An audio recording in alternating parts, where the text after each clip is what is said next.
Chapter 246. On the wall that the bed was leaning against, there were many faint carvings. They were all engraved with the same pattern: 4 parallel vertical lines and a diagonal line drawn on top of the 4 vertical lines. This was usually a mark used by people who were detained to count the days. If it was a Chinese person, they might have carved the word Zheng. However, the wall in front of him was filled with these 4 vertical and diagonal markings. Just based on the markings alone, there are no less than 6 people. Feng Bujue's eyes wandered around the markings as he muttered. It was not difficult to come to this conclusion. Even though it was just a line, different people would carve different depths, lengths, and angles. Furthermore, to prevent them from being confused with other people's markings, everyone's markings were separated by a certain distance from other people's markings. If you want to leave a mark on a stone wall like this, you won't be able to do it with your fingernails. You'll need a tool. Feng Bujin knelt on the bed and leaned close to the wall. He used his palm to touch and feel the markings. These people all use the same thing. He looked around the room, and that thing is not in this room at the moment. An answer appeared in his mind in a second. Is it the cutlery? He carefully scanned the walls, ceiling, and floor of the room. All the markings are on the wall next to the bed. There are no markings anywhere else, assuming that they can only get the cutlery when they eat, and they have to return the cutlery and the plate after eating, or else they will be punished. Then, the time when these markings were carved is when they were having their meal. He turned his gaze to the markings again. Since they were eating on the bed, they carved these markings on the side of the bed after they finished their meal, right? That can't be right. Feng Bujue immediately rejected this speculation. He quickly came to the side of the iron gate and looked outside through the iron window above. The corridor outside the door was paved with wooden floors and stone walls on both sides. The ceiling was slightly higher than the one inside the room. At the corner of the wall and the ceiling, there was a fluorescent tube installed at intervals. Looking out from the cell, there was nothing worth noticing within the visible range, but beyond 20 meters, it was dark and hard to see.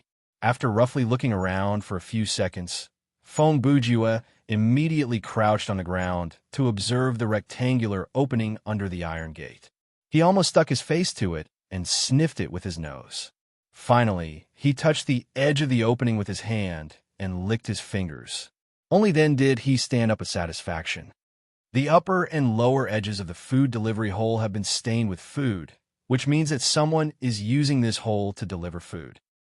His gaze returned to the corner furthest away from him, and the plastic bucket for excretion is placed in the corner on the other side of the room. He returned to the bedside and thought. The prisoner's range of movement covers the entire room. He can go to the door to get food, and he can also go to the other corner to relieve himself. If these marks were made with cutlery, they could have carved them on any wall. Then, let's assume that there is no such thing as tableware. Feng Bujue stood up again and stood in the middle of the room. He assumed Shinichi Kudo's signature pose, with one hand on his elbow and the other on his chin. He looked at the door, and his eyes seemed to be replaying the past. In his imagination, only a piece of bread and a plastic plate with soup were handed in from the opening. The possibility of there being no tableware is higher. Feng Bujue turned his gaze to the marks on the wall again. Well, what are these carved with? And they must be carved on this wall.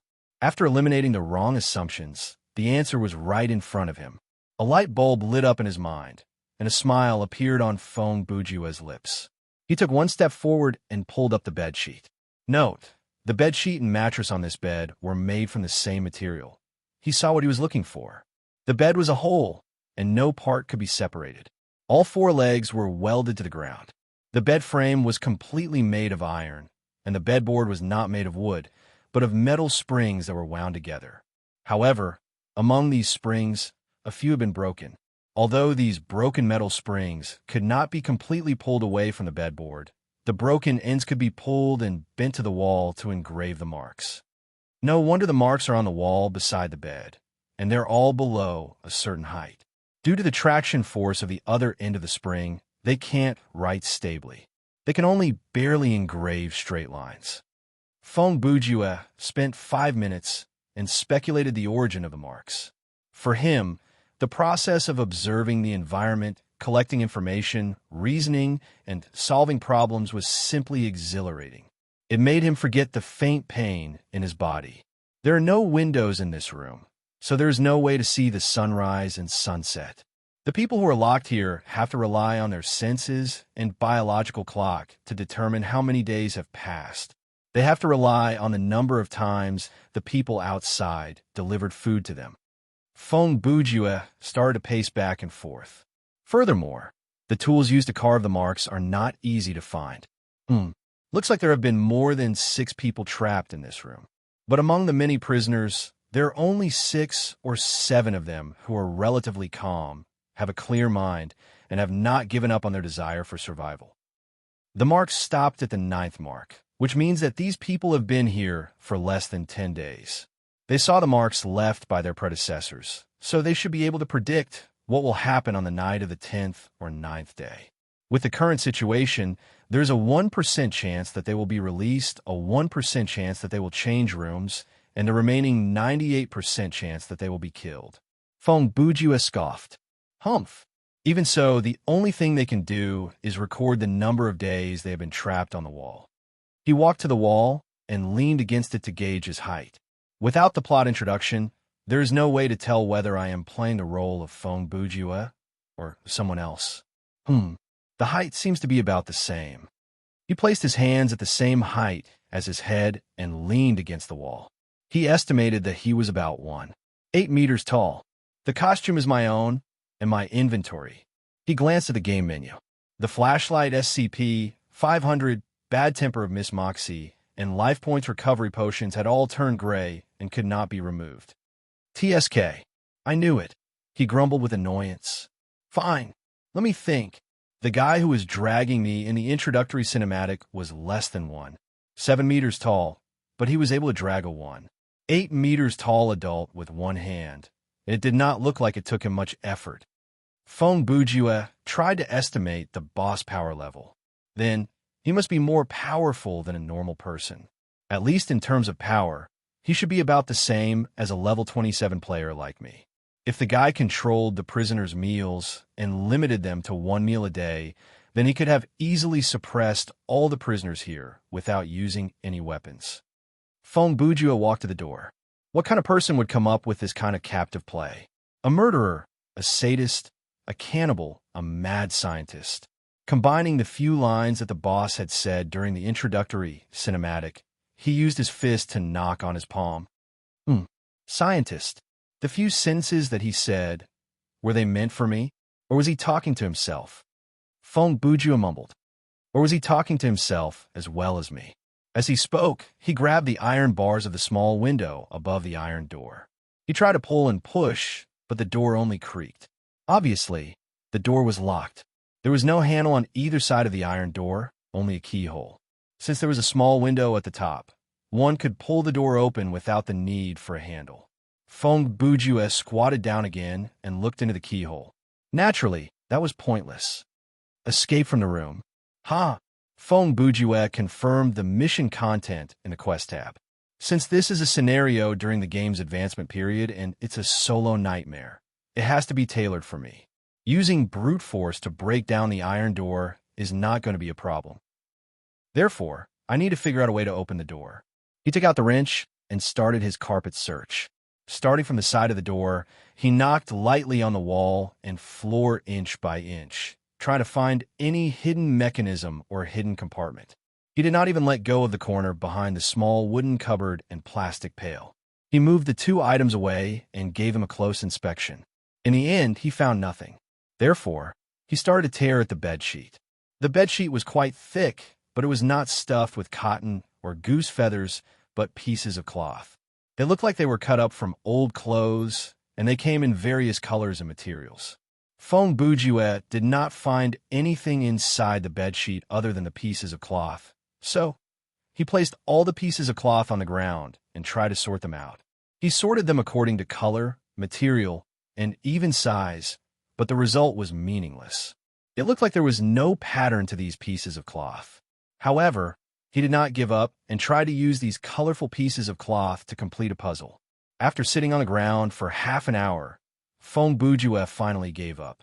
After a series of experiments that a normal person would not do, he came to a conclusion that a normal person would come to in a few seconds. This was just a bunch of useless rags. Sigh, what a waste of life. A pile of trash. Even if I weave these rags into a rope, there is no place to hang myself in this house. Feng Bujue mocked himself. Where else could the key be hidden? He looked at the small wooden cupboard. The 3 drawers of this cupboard are empty.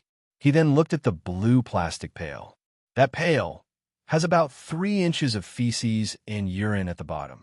There's a possibility that the key is hidden there. He swallowed. The bottom of the pail is too deep. It will be inconvenient to bend down to look for it. But what if I can't find anything after I pour out the contents of the bucket? This floor, he wanted to chase the weird idea out of his mind. So he came to the small wooden cupboard first. This time, he pulled out all 3 drawers from the cupboard and placed them on the ground. Then, he placed the cupboard horizontally on the ground and reached in to search. Unfortunately, he found nothing but dust. He knocked on the whole cupboard carefully, but he did not find any hidden compartments. The 3 drawers were now placed side by side on the ground. The wooden board was only so thick, so there was no need to check to know that there was no hidden compartment. So, the puzzle solving came to an impasse again. Is it really hidden in the feces? This is too much. Feng Bujue turned his head and looked at the plastic pail in the corner of the room. What kind of script is this? This is too much. He suddenly had an idea. Sigh. I will pour the contents of the pail into the 3 drawers. Then, it will not be all over the ground. The drawers are shallow, so it will be easier to find them. Thinking of this, he was ready to do it. He immediately stood up and walked toward the plastic pail with one of the drawers. Fortunately, at this moment, his eyes swept over something. Oh! Feng Bujue picked up the drawer and looked at the bottom of the drawer. Ah ha ha ha! After laughing madly for a while, he flipped the other 2 drawers over and placed them upside down. It turned out that at the bottom of each of the 3 drawers, there was a word written in blood. Feng Bujue arranged them according to their position inside the cupboard. The information he got was that the top drawer had the word bed on the back, the middle drawer had the word key, and the bottom drawer had the word bracket. In other words, the key is hidden. Feng Bujue whipped his head around to look at the bed again. He walked over and used a wrench to knock around, and he soon found something strange. On the side of the bed, the bracket that was parallel to the bed was hollow, but the one that was leaning against the wall was solid. Feng Bujue started from one end of the bed, and from bottom to top, he knocked on the support inch by inch. Finally, when he reached the middle, he heard movement from inside. The key is hidden in a place like this. Is this for people to find? Feng Bujue cursed under his breath. Actually, he had nothing to complain about. After all, there was a hint on the back of the drawer. This was a hiding spot that needed a hint to confirm, or else who would have known that it was hidden in a place like this? Bang, bang, bang. He knocked and twisted, but there was not even a dent on the iron bed. What is the meaning of this? Feng Bujue said. Even with an excellent quality wrench, it is not damaged at all. Is this a hint that there is an electric saw hidden inside the bucket of manure? He sat on the ground with his legs crossed. After cosplaying as Shinichi Kudo, he started to come up with ideas like Ishio. I've got it. Soon, an idea popped up in Feng Bujue's mind. With the mentality that he would not get pregnant, even if he tried, he used not so hasty repair on the bed, but he did not expect the skill to fail. Even with the 60% success rate of his D-level workmanship mastery and the 10% success rate of alchemist perseverance, he still failed. This made Feng Bujue question whether his idea was correct or not. However, losing 200 stamina points was not enough to make him give up. After all, this skill did not have a cooldown, so he used it again. This time, the skill was successfully activated, and the appearance of the bed changed. I knew it. This is considered a mechanical object. Feng Bujue was overjoyed. This bed that was made from pure metal and could not be separated. Even though the structure looked simple and clean, it was logical for it to be classified as a mechanical object because there was only one mechanism on it. Just like the communication device that Feng Bujue had repaired in the village of Heavenly Blessing, this bed was the kind of object that could be repaired even though its attribute could not be observed from the game menu. After Feng Bujue used his skill to restore it to normal quality, the rust on the bed disappeared, and the broken springs on the bed returned to their original position. The most crucial change was at the two ends of the support that was on the outside, where the iron bar connected to the head of the bed and the end of the bed. There were two new metal wedges. Originally, these two parts were rusted and smoothed out, and the shape of them could not be seen at all. However, now, Feng Bujue only needed to use the wrench to lift them, and they would come back to life. Then, he busied himself for a few minutes and successfully removed the metal support from the bed. After leaving the bed, the support turned into a hollow iron rod that was 2 meters long. As long as it was a guy, he would have the urge to imitate a certain monkey when he held something similar. I don't know why, but this passion didn't subside even after I became an adult.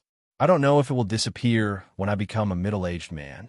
Back to the topic, Feng Bujue stood the hollow support upright and tapped it twice on the ground. He thought that the key would fall down the hollow pipe, but when he moved the rod away, nothing fell out. Feng Bujue picked up the rod, closed one eye, and used his other eye to look inside. He could see some light coming from the other end. There was indeed the outline of a very small object in the middle of the rod. It should be the key, but for some reason, it refused to fall out. Feng Bujue tried to flip the rod over to see if there would be any reaction from the other end, but the result was the same. He sat on the ground and held the rod horizontally. He used a wrench to knock on it for a while. He picked it up to take a look, and the position of the key was still the same. What kind of setting is this? If it moves when I knock on the pipe, it means that it is not fixed or welded to the inner wall, but when I lift the pipe up, it refuses to fall out. He confirmed again that the metal support was not narrow at both ends, but wide in the middle, so this was not the problem. This is just the first puzzle. Is there a need to go to this extent? What else do you want me to do? What else do you want me to do? Suddenly gave Feng Bujue some inspiration. Wait a minute, could it be? As he thought about it, he reached his hand into his shirt pocket. The soap, candles, and combs from before were all casually put away by him. So far, the puzzle-solving part aside, in the actual operation, my skill, not so hasty repair, and the equipment, Mario's wrench, are both necessary. Without these two, I wouldn't have been able to reach this stage, Feng Bujue said. Since the system designed this scenario to baffle me, then, at this time, he took out the anti-gravity gun from his inventory. This item did not turn gray, so Feng Bujue pressed the grab button on the gun, and the candle floated in the air. Then he used his hand to adjust the candle to a suitable angle. Then he placed one end of the candle into the other end of the hollow pipe. As he expected, it fit perfectly. Fine, there's a benefit to designing the puzzle this way. At least when I solve it, I'll know that I'm not wrong, Feng Bujue said as he pressed the button. Chapter 247. After pressing the button, the candle was pushed into the hollow frame by the force of the ejector. At that moment, there was a creaking sound from inside the frame, and with 2 clinks, the key really did fall out of the frame. Feng Bujue pocketed the ejector, and when he looked into the hollow frame, he realized that the frame was blocked from the middle, and no light could pass through. This was probably because the candle was stuck where the key had been. He bent down to pick up the key from the ground, opened the menu, and read the item description. Name, key to cell 0, item type, plot item quality, normal function, disappears immediately after use, and the door of cell 0 can be opened or closed freely. Can be taken out of the scenario. No remark. Why isn't this item listed as a consumable item? I believe you know the answer to that. The remarks these days sure are getting crazier and crazier. Feng Bujue looked at the key. Just because the player knows the answer, they don't have to write it down? Then, will there be a remark that says you know the answer in the future so that I can figure out myself? Feng Bujue complained as he walked to the door. He inserted the key into the keyhole and turned it clockwise. With a click, the lock was opened and the steel door naturally slid about an inch into the cell. Feng Bujue used the momentum to pull the door open. He turned back to look at the room to confirm whether there was anything else that he could use. Finally, his gaze fell on the hollow frame. After 15 minutes, the wrench would revert back to its rusty state. However, even in that state, it would still be as hard as a wrench. This was based on experiments. Therefore, Feng Bujue decided to bring along the hollow frame that was blocked by the candle. Item name: hollow frame. Item type: weapon quality, normal offense points, slightly weak element, none special effect, none remark, an iron bar that was removed from a bed frame. When he looked at it from the game menu, there was a limited frame on the item. If he focused on it for a few seconds, a text box would appear. It read, "This item is under the effect of skill. When the time limit is up, the quality will change. System notification. Please understand the situation before trading this item." That's quite thoughtful. Feng Bujue glanced at it and naturally understood the meaning of this prompt. In a game like Thriller Paradise, there had to be more than one skill that could change the nature of an item. There were probably skills that could change the item's attribute, appearance, and special effect. In order to prevent people from using this type of skill to scam others by temporarily changing an item and then selling it, the system very carefully set up a reminder on this type of item that could change. A 2-meter-long iron rod will definitely come in handy in certain situations, such as lifting things up, pole vaulting, and so on. Feng Bujue said to himself, even if it has no other uses, it can still be used as a weapon. The longer it is, the stronger it is. That was not wrong, but we all knew that the other reason the man carried the rod was because he wanted to mimic a certain monkey and play with it. Feng Bujue walked out of the cell. When he walked through the door, the system notification said, "Current quest completed. Main quest updated." Escape from a room in the quest tab was ticked, and the next quest appeared. Explore Underground 2F and open the door that leads to the upper floor. So, this is the second basement floor. Feng Bujue mumbled. Speaking of which, just walking out from this starting room is already so difficult. It has been so exhausting. Now that we have to break through a whole floor, the amount of puzzle solving. An excited smile appeared on his face. This is going to kill me.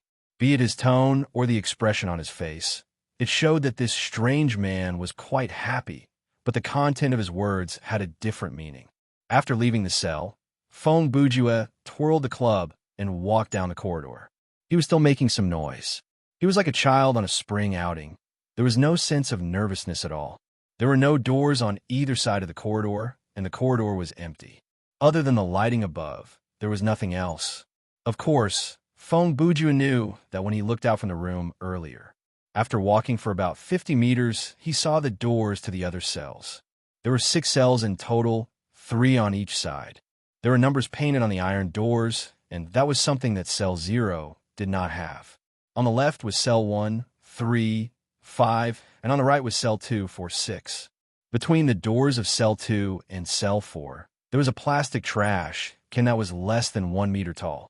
Even though it was unclear whether there was anything inside, at least there was no strange stench coming out from the trash can. Looking ahead, not far away, there was a staircase that led to the next floor. Feng Bujue was not in a hurry to try to open the doors, and he did not look into the room through the window. When he saw the door, he stopped his meaningless swinging of the iron rod. He tilted the iron rod in his hand and tiptoed closer without touching the ground. When he got close to the doors, he bent down and quickly slipped through them. It was hard to tell what was inside the cells. If he looked through the window or was seen by someone or something inside the room, it might trigger some kind of strange trigger. Therefore, Feng Bujue decided to sneak over to check out the staircase first. He successfully passed through the area of 6 doors and came to the bottom of the staircase. He walked up the stone steps. After one turn, Feng Bujue saw a classic cell door with black iron bars. Through the bars, he could see the corridor above. The layout of basement 1F was almost the same as the floor below, but the staircase that led from basement 1F to ground 1F should be on the other side, which was above cell 0. Feng Bujue walked forward and pulled on the iron bars, but he could not open them. Then, an idea came to his mind. He took out the endless grenade box from his inventory.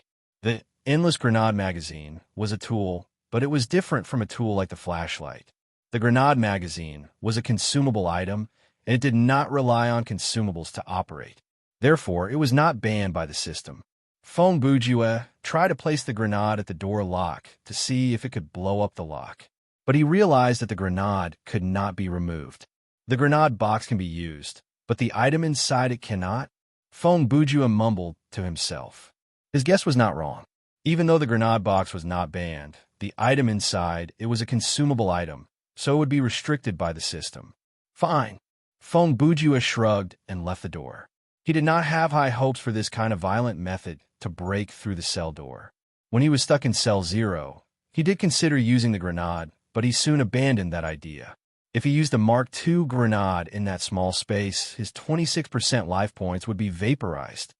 Then, the way to open the cell door and enter cell 1F should be in one of these 6 cells. Fong Bujue walked down the stairs and looked at the puzzle area before him. He walked to the wall and placed the iron bar down. Then he crossed his fingers and extended his arms. Then he maintained this posture and raised his hands above his head like he was warming up for some kind of physical activity. Where should I start? He mumbled to himself as he walked to the door of cell 6. Cautiously, he approached the iron window, keeping a distance of 1 step, and moved his face closer to the iron window. The light from the corridor basically lit up the room. The layout of the cell was similar to that of cell 0. The bed, the plastic bucket, they were all the same, but he could not confirm whether there was a small wooden cupboard because the corner was next to the door. It was in a blind spot. There's no one here. Fong Bujue did not see anyone in the room. He tried to push the door, but it did not budge. Then he looked through the windows of the 5 cells one by one, and they were all the same. Then Fong Bujue walked to the trash can. He took out the stool of the 18 bronze statues, number 5, and sat down. He planned to inspect the trash can in detail. Fong Bujue's costume came with gloves. This part of the costume was similar to the one on his face, and it could be changed according to his needs. Since the start of the scenario, Fong Bujue had been keeping his hands bare, and it was the same for him now. There were bloody bandages, plastic plates stained with food, and some plastic plates stained with feces inside the trash can. Obviously, after the prisoners finished their meal, they had discovered another use for the plates. Fong Bujue initially wanted to use his hands to flip through the trash, but when he sat down to take a closer look, he had no choice but to pour everything out. He first took the iron bar and dumped the trash on the ground. Then he sat down on the folding chair and leaned the iron bar against his shoulder. With the end of the iron bar facing down, he began to fiddle and rummage through the trash on the ground. After all, this was not his equipment, so it did not matter if it was dirted. As Fong Bujue rummaged through the trash, he thought to himself, "This is strange. There's a smell in the buckets of feces in every room, and from the stains on these plastic plates, it should not have been that long ago. Why is there no one in the room?" He paused and thought to himself, could it be that they were all taken away at the same time not long ago? After rummaging for a long time, Fong Bujue only found dirty bandages and plastic plates. After he poured everything out, he realized that there was not much paste and liquid inside the trash can, so there was not much of a smell, but it still looked disgusting. Just as he was about to turn his attention away, he suddenly saw something unique. At least in this trash can, this item was unique. Name, carved false teeth type. Plot, item quality, normal function. Unknown can be taken out of the scenario. Yes, remark. There is some information carved on the inside of the teeth. Fong Bujue picked up the set of false teeth and a ball of bandage that was cleaner than the rest to wipe it clean.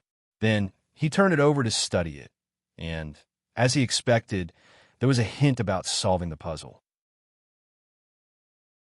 Chapter 248. Magnet. Fong Bujue read out the 6 letters that were carved on the back of the denture. Are these the dentures used by Magneto? He asked half-jokingly. He put the denture back into his pocket and took out the soap and wooden comb from earlier to confirm the item description. Name, dirty soap. Type, plot, item quality, normal function. Unknown can be taken out of the scenario. Yes, remark, crude and crude. The workmanship is very simple. The soap is similar to the denture. They can be taken out of the scenario. Fong Bujue said thoughtfully. Name, wooden comb. Type, plot item quality, normal function. Unknown can be taken out of the scenario. No remark, a normal wooden comb. It looks like it has been used for quite some time. But this comb and the candle that is stuck in the middle of the iron rod cannot be taken out of the scenario, Feng Bujue said darkly. Based on the current situation, he had no idea what the difference of whether or not he could take out of the scenario was. Perhaps it was not that important, but he still made a mental note of it. As mentioned earlier, Feng Bujue's brain was like a well-organized attic. He knew where to find the things that he needed. Different information had different priorities, and the useless trash would be swept away. When he was playing this kind of high-difficulty scenario, he would place everything that he saw in the middle of the attic so that they could be seen at any time. Like a web of clues made from information, the deduction would be carried out on this web. As he gained more information, more hypotheses would be extended and the web would grow larger. Until he solved all the questions, the web would shrink again until it was finally fixed at a single point. At that moment, the web in Feng Bujue's mind had been opened. Like many of the best detectives in novels, he had a magical instinct. He could sense that the few items that could be taken out of the scenario were the few threads that connected to the core of the web. Magnet, magnet! While Feng Bujue was thinking, he had already pocketed the few minor plot items that he had with him. Then, he took out the wrench again and started the test. This was a very simple test. All he did was use the wrench to look for objects with magnetism. Feng Bujue held the wrench in his hand and raised it about an inch above the pile of trash on the ground. He slowly moved it around. If there was something like a magnet inside, it would have been sucked up or sucked down, but there was none. Fine, the answer and the hint are not in the same place. That's nothing strange. He stood up and walked towards cell 1. The next step was to test the iron doors of the cells. His speculation was that perhaps a certain door or a certain part of the door was magnetic. If 6 Fan School still could not find it, he would return to cell 0 to try his luck. If that still did not work, then he would have to conduct a carpet search again. He would use the wrench like a radar and stick to every inch of the wall and floor to find the source of the magnet. After completing all those steps, if he still could not find anything that resembled a magnet, then there was only one solution left, which was to reconsider the meaning of the magnet hint. 5 minutes passed, and the iron doors of the first 3 cells did not have any magnet. Feng Bujue even reached his hand into the hole and used the wrench to probe the small piece of ground inside the door, but it was to no avail. When he reached the door of cell 4, Feng Bujue still followed his usual routine of searching from top to bottom. This time, when the wrench moved close to the small window above the iron door, there was a sudden reaction. Feng Bujue followed his instinct and soon found the source of the magnetic force. Is it this one? Cell 4 was similar to the other cells. The small window above the door had iron bars, and there were 5 of them. But the difference was that the iron bar in the middle of cell 4's window was magnetic. The magnetic force was not strong enough to keep Feng Bujue's wrench stuck to it, but it was enough to cause a reaction to any metal object that was close to it. The iron bar was about 20 centimeters long and was about the width of 2 fingers. Upon closer inspection, one would notice that there was a section at the top and bottom of the iron bar that was heavily rusted. Feng Bujue tried to use the wrench to clamp on the upper section of the iron bar. He gripped it tightly, and several seconds later, with a clang, the top section of the iron bar snapped off. Using the same method, he broke off the lower section of the iron fence and took the middle section of the iron fence, holding it in his hand. Then, I now have a cylindrical magnet about 10 centimeters long, Feng Bujue said. So, underscore what? Actually, what he should do next was right in front of his eyes, use the magnet to find the key. Feng Bujue held the magnet again and sucked at the top of the pile of trash. He hoped that he might find something like a pin or iron wire, even though he was not sure whether that would be enough to pry open the door or not. With no success, he returned to cell 0.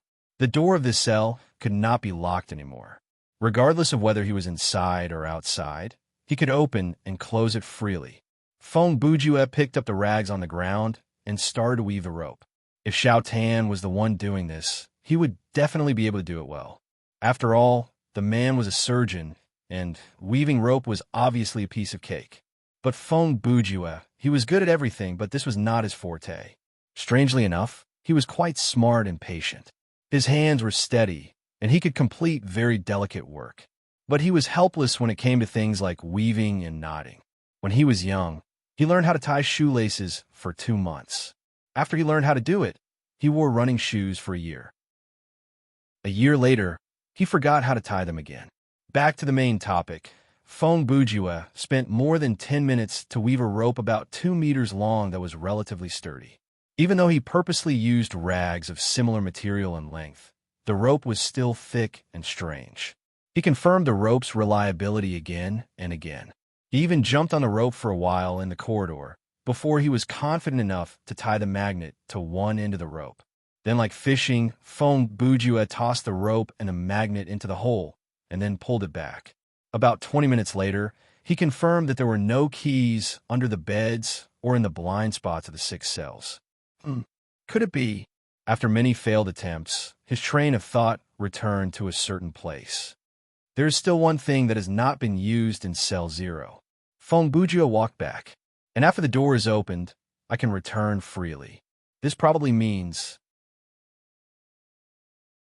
Chapter 249. Feng Bujue rushed back to Cell 0 and walked toward the plastic bucket in the corner. Then, he reached down with a magnet that was tied to one end of the rope. He tried to fish for the key or some other clue. But to his surprise, he did not get anything. What the hell? Why isn't it close enough? Feng Bujue was confused because he did not let the rope or the magnet touch the thing inside the bucket directly. He merely dangled it in the air to fish. Wait, no, the thing is not here. He was suddenly reminded of something. He quickly pulled up the rope and grabbed the magnet. If the system has placed the clue that I need for this step in Cell 0, what if I find it before I escape from the room? Then in the game, the fake tooth and the magnet will be clues that can be skipped. He read the item description of the magnet again, frowny face name. Truncated iron fence. Item type. Plot item quality. Normal function. Generate magnetic field can be taken out of the scenario. No remark. This section of the iron fence is made from natural magnets. The fake tooth can be taken out of the scenario to turn into puzzle cards. Theoretically speaking, it is useless, but this magnet is a plot item that cannot be taken out of the scenario, so it has to be useful somewhere. Feng Bujue mumbled. Since the magnet is necessary, then the clue that I need for the next step cannot be hidden here. Even without the magnet, I can still find the thing hidden inside the bucket, but the level of disgust will be higher. He held the magnet and started to reconsider. Just what is it? That has to be... Could it be? Feng Bujue soon had a new speculation. He jogged back to the door of Cell 4 and looked at the iron door. Is that really it? He laughed drily. He stood on his tiptoes and reached his hand through the gap of the small iron window. When all 5 iron bars were in place, the gap was limited. At most, it would allow one's forearm to pass through, but after removing one of the bars, one's whole arm could pass through. Feng Bujue leaned his body against the door and reached his arm through the window. He searched upward, and it did not take long for him to find a key right above the iron door. Name, key to cell number 1, type, plot item, quality, normal, function, disappears immediately after use. The door of cell 1 can be opened or closed freely. Can be taken out of the scenario. No remark. Hung behind the door of cell 4 by a thin string. Isn't this note nonsense? I already have the item in my hands. Do I still need you to tell me? Feng Bujue said unhappily. The place where the key was hidden was really insidious. It was slightly higher than the height of the door frame, almost sticking to the wall. From outside the door, it was impossible to see it from any angle. Even if the players could see where the key was, their hands wouldn't be able to reach it before a section of the iron fence was removed. The only way was to remove the iron fence and reach in. Only by putting his elbow through it could he get the key. Motherf asterisk cur. Feng Bujue cursed as he walked towards cell 1. Do you have to make every step like this? How nice would it be to hide it in the poop? Simple and clear. With a click, the door to cell 1 was opened. Feng Bujue pushed the door open. He stood at the door to observe for a minute. After he made sure that opening the door didn't trigger anything weird, he continued to move. There was also a small wooden cupboard inside the cell. Therefore, there was no need to say anything. He opened the drawer. Inside the top drawer was a newspaper clipping. It was about the size of a palm, and the words on it were close to English but not quite. Fong Bujue couldn't tell what language it was. Of course, Thriller Paradise's system came with a translation function, so it didn't affect the reading. When Fong Bujue saw the item, he was like a drug addict who saw his powder. He couldn't wait to grab it and read it. The title of the article was "The Demon is Still Active." The article said, since the month of the wolf spider, more than 40 people have gone missing from the town. The National Wizards Association and the church have both announced that they are at their wits' end. The official spokesperson said that the seals around the town are still intact, and there is no clear evidence of the demon's presence. The families of the victims and the local nobles have offered a high reward. Anyone who can solve the problem or provide help will be rewarded with a maximum reward of 20,000 sati. A few days ago, this newspaper received reliable news from a bounty hunter that the culprit behind the disappearance is a descendant of the Xian clan, and the culprit is... The text came to an abrupt end here, and the rest of the content was unknown. What's going on? Is this news or a novel? Fong Bujue turned the newspaper clipping over. He wanted to use the information on the other side to confirm, but the words on the other side were too blurry to be read. However, from the material of the paper, it should be a newspaper. After all this time, this scenario is just a fictional setting. This world has the Wizards Association, demons, and bounty hunters. Sati should be the currency, but it is unclear how much purchasing power 20,000 Sati has. The calculation of a date is also unclear. Even though there is the concept of months, it is impossible to tell how many days there are in a month, how many hours there are in a day, and how many meals they have in a day. It is hard to tell how long the scratches on the wall of cell 0 represent. Fong Bujue started to make a series of deductions in his mind. This piece of paper is undeniably explaining the plot. If I'm not mistaken, this place that I'm currently at is where the missing people are imprisoned. The small man in the introductory cinematic is the culprit behind the disappearance, the descendant of the Xian clan that the newspaper mentioned. Fong Bujue sat down on the ground and started to think with interest. If that is the case, then it is not surprising that he was able to drag me with one hand. Perhaps the Xian clan is naturally stronger than normal people, or perhaps the normal people in this world have that kind of strength as well. He scratched his chin. Speaking of which, it is hard to tell what the so-called normal people in this world look like. Perhaps they all have 3 eyes, and both men and women have beards, or perhaps their faces are covered in hair. A normal person's mind would be thinking, this should be a plot of Western magic civilization after the Industrial Revolution, right? But Fong Bujue's mind was trying to figure out something else.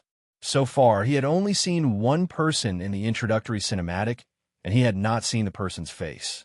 From a scientific point of view, one individual could not be used as a basis to confirm his theory. He had to meet at least 100 inhabitants of this world before he could come to a conclusion about who was a normal person. Before that, Fong Bujue could come up with a hypothesis about anything that he had not seen before. He had not seen the faces of anyone in this scenario, so he could assume that these people had any appearance. He had not seen the people in this world do addition and subtraction, so he could assume that they were using the duodecimal system. He had not seen the currency Sati before, so perhaps it was made from animal tongues. In conclusion, the world was limited and imagination was unlimited. The thing that limited people's thoughts was their own thoughts. From Fong Bujue's perspective, worldview could be anything. Many transmigration novels depicted the transmigrator going to another world where the main body was human, but the civilization or history was different. But in the eyes of someone like Fong Bujue, if a person could travel in a parallel universe, then it would be normal for them to travel to a place ruled by a group of gorillas or rhinoceroses. He sat on the ground for a long time. Based on the limited content in the newspaper and what he had seen after entering the scenario, he rearranged his thoughts. The daily necessities, the size of the bed, the size of the door, the size of the plastic pail, they were all his evidence. I still have no clue.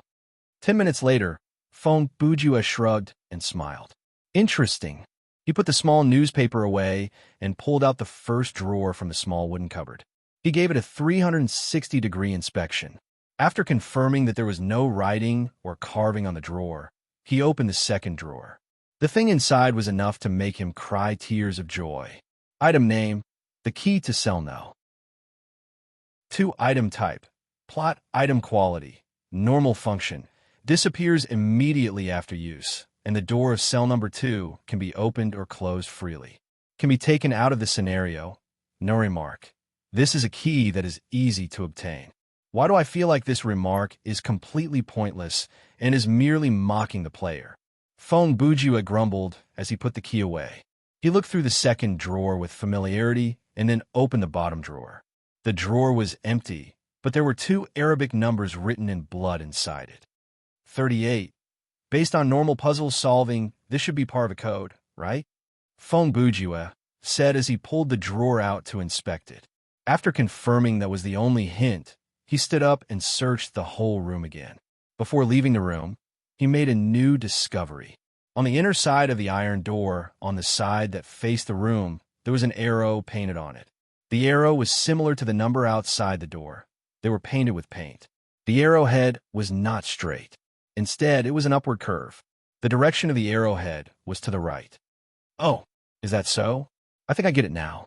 Fong Bujua looked at the hint and smiled. Then, he entered cell number 2. It was the same small wooden cupboard. There was another newspaper clipping in the top drawer, but the content was not connected to the one in cell number 1. With the death of Sheriff Carl during the pursuit, the rumors about the Xian clan have been confirmed. The royal sorcerers have finally made their move. Currently, they have sent 3 armed alchemists and 5 lieutenants from the mechanical regiment to this town. The civilian bounty has reached an unprecedented 100,000 sudi. According to our sources, the mysterious bounty hunter who uses black magic, Kong K, has also appeared in this town. This is getting more and more interesting, Fong Bujua commented. Similar to cell number 1, the middle drawer of the cupboard in cell number 2 contained the key to cell number 3. The bottom drawer also had Arabic numbers written on it. This time, it was 69. There was also an arrow painted on the inner side of the iron door of this cell. This arrow was pointing to the left, and the line was also curved upward in a semicircle. The design of cells number 3, number 4, and number 5 was similar. The 3 newspaper clippings were as follows. The bodies of Kong K and 3 armed alchemists were found at the outskirts of town. The officials refused to comment on the case, and panic is spreading through the town. This morning, the new sheriff announced that he would urgently mobilize the town's army and the Steel Blade Knights to reinforce the town. He also announced a night curfew. Anyone who leaves home at night will be arrested, and those who resist will be suppressed by force. The night curfew has been in effect for 2 weeks, and the situation is under control. According to the latest official news, the number of missing people has remained at 67 and has not increased. However, the night curfew will not be lifted until the Badger month. The third newspaper clipping also had a title. It was titled, "The Xian clan's captor dead." Yesterday, the long night curfew was finally lifted. The Steel Blade Knights have retreated from this town, and the town's army is also retreating in batches. The investigation team from the Royal Sorcerers has already arrived. All signs point to the case being solved, but the officials are still maintaining their silence. The shadow that has plagued this town for almost a year seems to have disappeared, but none of the missing people have returned, and there are no reports of their bodies being found. Has the Xian clan's culprit been captured, or is he temporarily hiding in the darkness? Fong Bujua folded all the newspaper clippings he found and placed them in his pocket. As for the numbers and arrows, he memorized them in his mind. He took the key to cell 6 and walked in. As he expected, there was no small wooden cupboard inside the cell, but a large safe. Mechanical compass lock, 80 degrees. After the lock is unlocked, the code will be automatically erased, leaving no trace behind. Small in size, fully mechanical in structure, no need for electricity, and can be used in any kind of harsh environment. A classic is a classic. Feng Bujue squatted before it and mumbled, "Unfortunately, I know the password." Then first clockwise, 38 degrees, then counterclockwise. As he said that, he started to work on the lock. After he saw the hint from Cell 1, he had a rough idea of the puzzle's nature. The curved arrows and numbers were the direction and scale of the rotation, and the room number represented the steps. After some fiddling, the safe's lock was opened. Even an idiot would know that the key to Cell 1F was inside. But to his surprise, what the F***CK? Feng Bujue looked at the thing before him and felt like he had been toyed with. So, there was a small safe inside the large safe. The small safe was only half the size of the large safe outside, and there was a small glass bottle sitting on top of it. Feng Bujue picked up the bottle and looked at the item description. Item name, perfume item type, plot item quality, normal function, unknown, can be taken out of the scenario. Yes remark, the fragrance is strong and lingers for a long time. What the hell? I thought the fragrance would last forever, and the bottle would last forever. Feng Bujue sighed. But this is already the third item that can be taken out of the scenario. Soap, fake teeth, perfume, what's going on? Is it a toothbrush next time? It was not appropriate to keep this item in his pocket, so he placed it inside his backpack. Now, Brother Jew had a 15-slot inventory. Compared to the days when he had a 10-slot inventory, it was indeed much more convenient. Okay, let's see how to open this small safe. Feng Bujue tried the password for the large safe, but it failed. That's expected, he said as he reset the lock. He tried the same password in reverse, but still failed. I shouldn't have underestimated you. He divided all the numbers by 2 and tried again. It was a failure among failures. At that moment, Feng Bujue started to envy those pure fighting players. He gripped his fist that was the size of a sandbag and looked at the small safe. All the kung fu in the world is invincible. The next second, he used his fighting mastery to activate the skill of his title. After the punch landed on the small safe, a wave of air burst out, rumbling and emitting a powerful aura. 3 seconds later, the skill stopped. The safe was unharmed, but Feng Bujue's life points dropped by 3%, and the surface of his fist was hurting. Fine, I just wanted to say that line. Feng Bujue mocked himself. After a sigh, he continued to try to pick the lock, but as he said, the design of this kind of lock was very classic. There were millions of possible combinations. Was it even possible? Taking a step back, even if this was just a 6-digit lock, theoretically speaking, there were millions of combinations. With Feng Bujue's luck, he would have to try at least 500,000 times. Feng Bujue's heart burned with anger. This kind of scenario is forcing me to commit suicide by punching my balls. He stopped trying, stood up, and entered the analysis time again. Is there any other information that I've missed? Reversing the numbers. Addition, subtraction, multiplication, and division. Is it a prime number? He thought for a while and tried again. Without realizing it, half an hour had passed.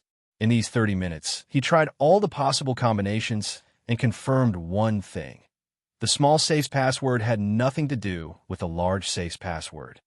Mother ***. In a fit of anger, Feng Bujue dragged the small safe out from the large safe. If not for the fact that I can't use the grenade. Before he could finish, the box started to fall toward his feet due to the inertia of his movement.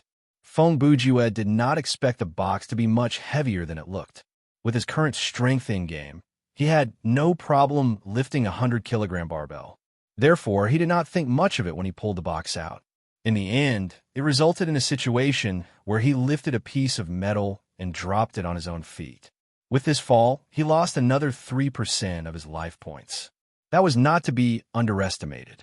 Feng Bujue was at least level 27. He was not at the level where he would lose life points just by using his elbow to break through a decaying wall. F***CK. It's so heavy, Feng Bujue said.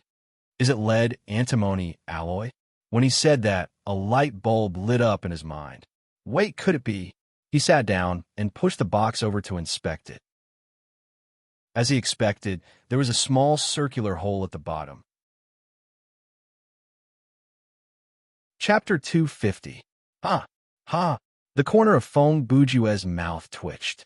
He placed a magnet in his pocket near the small hole and compared it. He found that the size was just right. He tried to insert the piece of magnet into the hole. When it was only a third of the way in, he felt a strong magnetic force pulling the entire piece of magnet into the hole. The next second, the box opened. It turned out that this small safe did not need a password. The lock on the front was just a trick. The real way to open it was to trigger a mechanism inside. 80% of this safe was only made of ordinary metal materials. But inside the small hole, there was a part made of special, high-density magnetic ore, and it contained a wedge. The only item that could unlock this mechanism was the magnet. Constantly changing the rules of solving puzzles. You have guts. Even though Feng Bujue was annoyed, he quickly calmed down. The big box outside was open with a password, but it did not mean that the small box inside had to be open with a password. He could only blame himself for falling into a trap because of his fixed mindset. Feng Bujue took out the prison door key to underground 1F from the small safe, then left cell 6 and walked to the stairs that led to the upper level. After opening the black iron cell door, the key disappeared and the system notification rang. Current mission completed. Main mission updated. The mission, Explore Underground 2F, open the door to the upper level, was ticked, and then the next step appeared. Head to Surface 1F. When Feng Bujue saw this mission, he felt that it was strange. Logically speaking, the mission should have said something like, Explore Underground 1F, find a way to the upper level, but it only said head to Surface 1F. It was as if, can I go up directly? Feng Bujue thought. He held the long, rusty iron bar. The iron bar had already returned to its broken quality, and cautiously walked down the corridor of Underground 1F. The design of this floor was almost a mirror image of Underground 2F. Not far from the stairs, there were 6 cells, 3 on each side. However, the iron doors on this floor were different from the ones below. There was no feeding hole or small iron window, and there were no painted numbers on the doors. Other than the keyhole and door handle, the 6 iron doors were basically one piece of metal. The thickness was unknown, and it was impossible to see what was going on inside from outside the door. Feng Bujue tried to open the 6 doors one by one, but they were all locked. He leaned against the door to listen, but he could not hear anything. He thought, the possibility of this whole underground 1F floor being a decoration is not high. That means I'll have to come back later, right? As he thought, he came to the end of the corridor and a flight of stairs that led up to the upper level. Feng Bujue calculated the length of the corridor based on his steps, and he was sure that cell 0 was right at the bottom of the stairs. However, other than proving that the length of the corridors was the same, his calculation did not have much meaning. The stairs before him were made from wood, and they looked old. There was a strange smell lingering on the stairs. The source of the smell could be the food and excrement that was spilled during the transportation, or it could be the blood and bodily fluids left behind when people were dragged up and down. After they were mixed together, it turned into a smell that was not strong, but it was enough to make one nauseous. Feng Bujue walked up the stairs, and after one turn, he came face to face with a wooden door. He reached out to grab the doorknob and carefully turned it. The door opened just like that. Behind the door was the first floor. Standing on the stairs and looking out the door, one could see a room that looked like a storeroom. The walls were made of bricks and wood, and there were many bulging sacks piled up around it. There was also a wall that had 3 rows of round wooden barrels stacked on the side. The lighting in the room was worse than underground, and the only source of light was a kerosene lantern that was placed on top of the barrels. Naturally, Feng Bujue would not walk into the dark environment before him. He first reached the iron rod in his hand into the door and knocked it up, down, left, and right. After making sure there were no traps that were triggered by physical contact, he stepped through the door. Current mission completed. Main mission updated, the system said.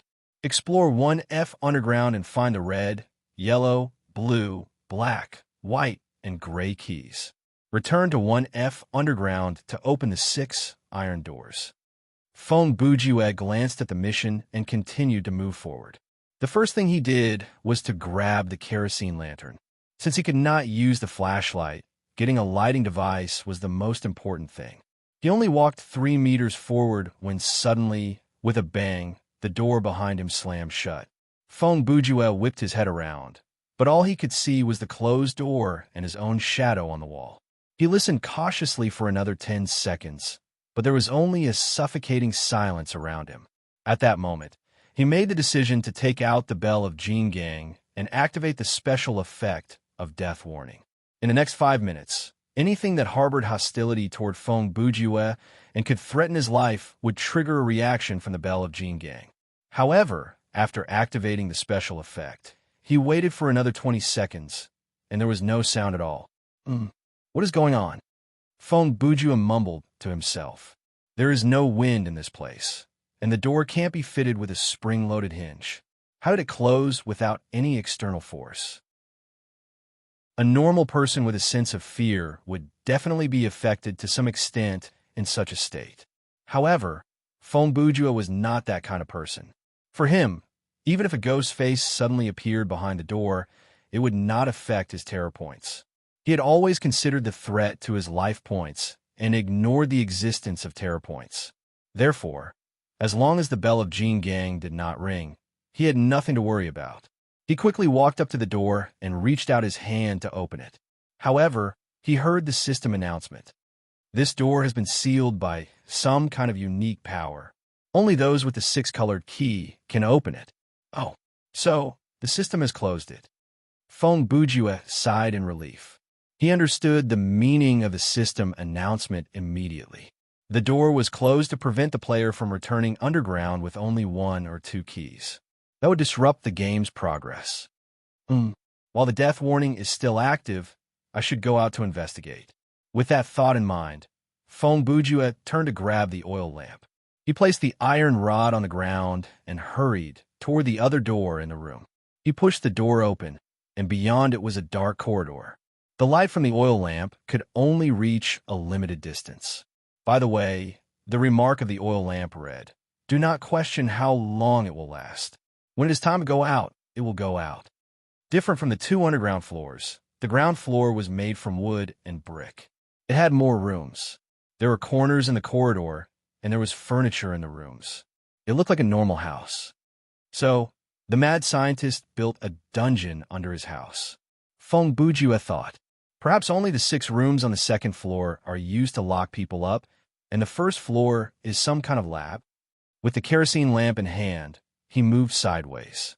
In order to make full use of the death alert status, he did not explore in detail for the time being. Instead, he quickly passed through the corridor, opened the door of each room, leaned in, took 2 steps, and then retreated to the next room. Throughout this process, the thing that left the deepest impression on Feng Bujue was the smell on this floor. For some reason, the air there was worse than in the underground prison. It gave him the feeling that this room was built between a slaughterhouse and a chemical factory, and the windows were open all year round. Just like that, Feng Bujue spent more than 3 minutes trying the same thing in all the rooms on the 1st floor. The bell of Jingang did not ring even once. Even though this did not mean absolute safety, at least it meant that before a new flag was triggered, there would be no danger just walking around the house. After exploring the entire floor, there were 2 places that Feng Bujue could not pass. The first was the staircase that led to the 2nd floor, but it was blocked by a lump of meat. Yes, a lump of meat. It looked like a large meatball made from the flesh of many dead bodies.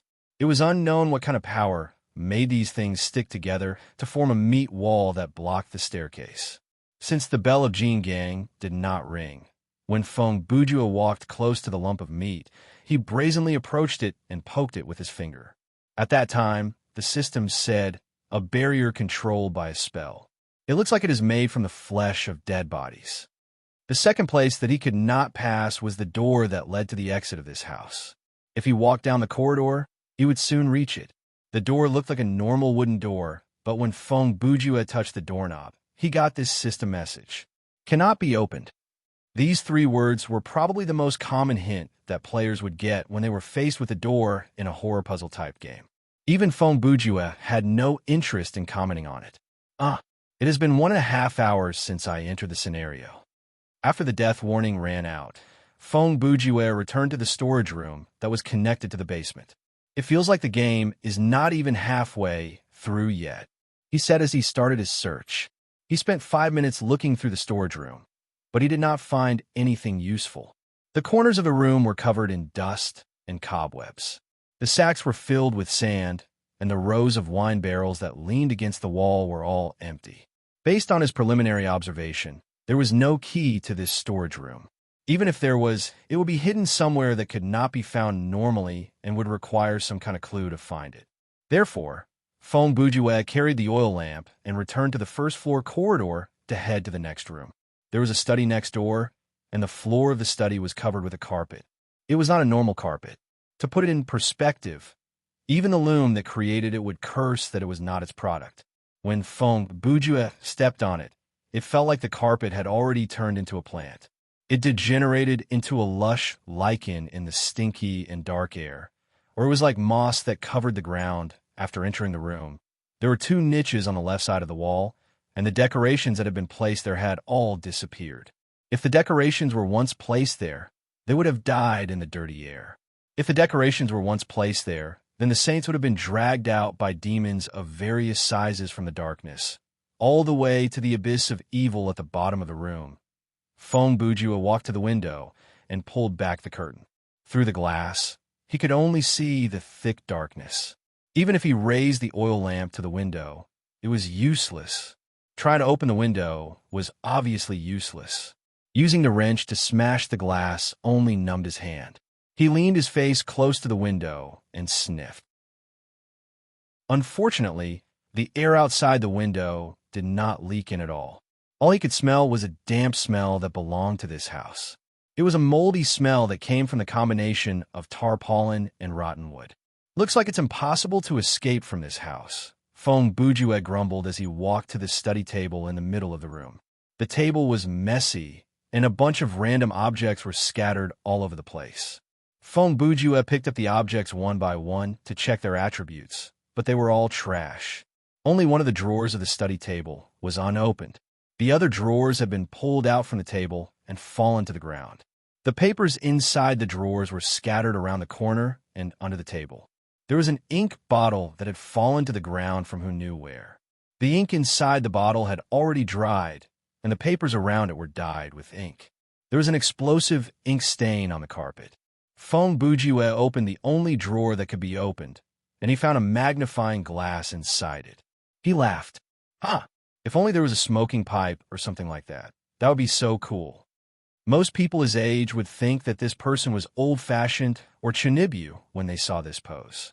Only Fong Bujue firmly believed that holding a smoking pipe and holding a magnifying glass was cool. Perhaps this was a romance that only belonged to him. Fong Bujue, who had obtained a magnifying glass, became even more excited. He held the oil lamp in one hand and the magnifying glass in the other as he turned to walk to the other side of the study. On the wall of the study, there was a bookshelf, and it was filled with books from top to bottom. The temptation of this kind of prop for Fong Bujue was self-explanatory. There was no time limit to this scenario. If no one stopped him, Fong Bujue could stay in this room and pull out the books one by one to finish them. The only thing that could stop him was the gaming hub's connection time limit. When the connection time in real life exceeded the maximum time limit for the day, Fong Bujue in the scenario would be forced to go offline. Fortunately, the system had done something extreme in its settings. On this bookshelf, 99% of the books were not translated. Not only that, the player could not even see the words clearly. The words inside each book, including the title on the cover and side of the book, were all blurry. This annoyed Fong Bujue greatly because he was quite interested in deciphering. Ever since he read The Case of the Dancing Man in Sherlock Holmes when he was in primary school, he had been addicted to deciphering letters for at least half a year. The words in this scenario were 70 to 80% similar to English. He had been confident that he would be able to decipher the language of this world, but now he had to give up. Of course, 1% of the books have been translated by the system. In other words, they were meant for him to read. Advanced Alchemy. Fong Bujua looked at the book with a dark blue cover and read out the title. Why do you want me to read this? Before he finished, a piece of paper suddenly fell out from between the pages. Fong Bujua bent down to pick up the paper. He brought it up to the light and realized that it was not a piece of paper, but a faded picture. The paper of the picture was yellowed, and since it was a black and white picture, the frame and the middle looked the same color. In the picture, there were two boys who looked about 10 years old. They faced the camera side by side. The boy on the left was pressing his hand on the boy on the right's head, and both of them had goofy smiles on their faces. Even through the picture, Fong Bujua seemed to be able to understand their innocence and happiness. Fong Bujua looked at the picture for a few seconds and did not expect something to happen. The next second, he entered the same state as when he was watching the opening cinematic. A video appeared and played before his eyes. This video was the same as the picture. It was also faded, but at least it was not completely black and white. There was a meadow, a pasture, and behind a sparse fence, some cattle and horses wandered around the meadow, and a shepherd dog ran by. After this harmonious scene, the camera panned, and a barn entered the picture. Not far from the barn was a two-story house. Fong Bujua had no doubt that the house in the picture was the one he was in. Even though it only took him 3 minutes to walk through all the rooms on the first floor, the amount of information he gathered in those few minutes that seemed like a casual stroll was enormous.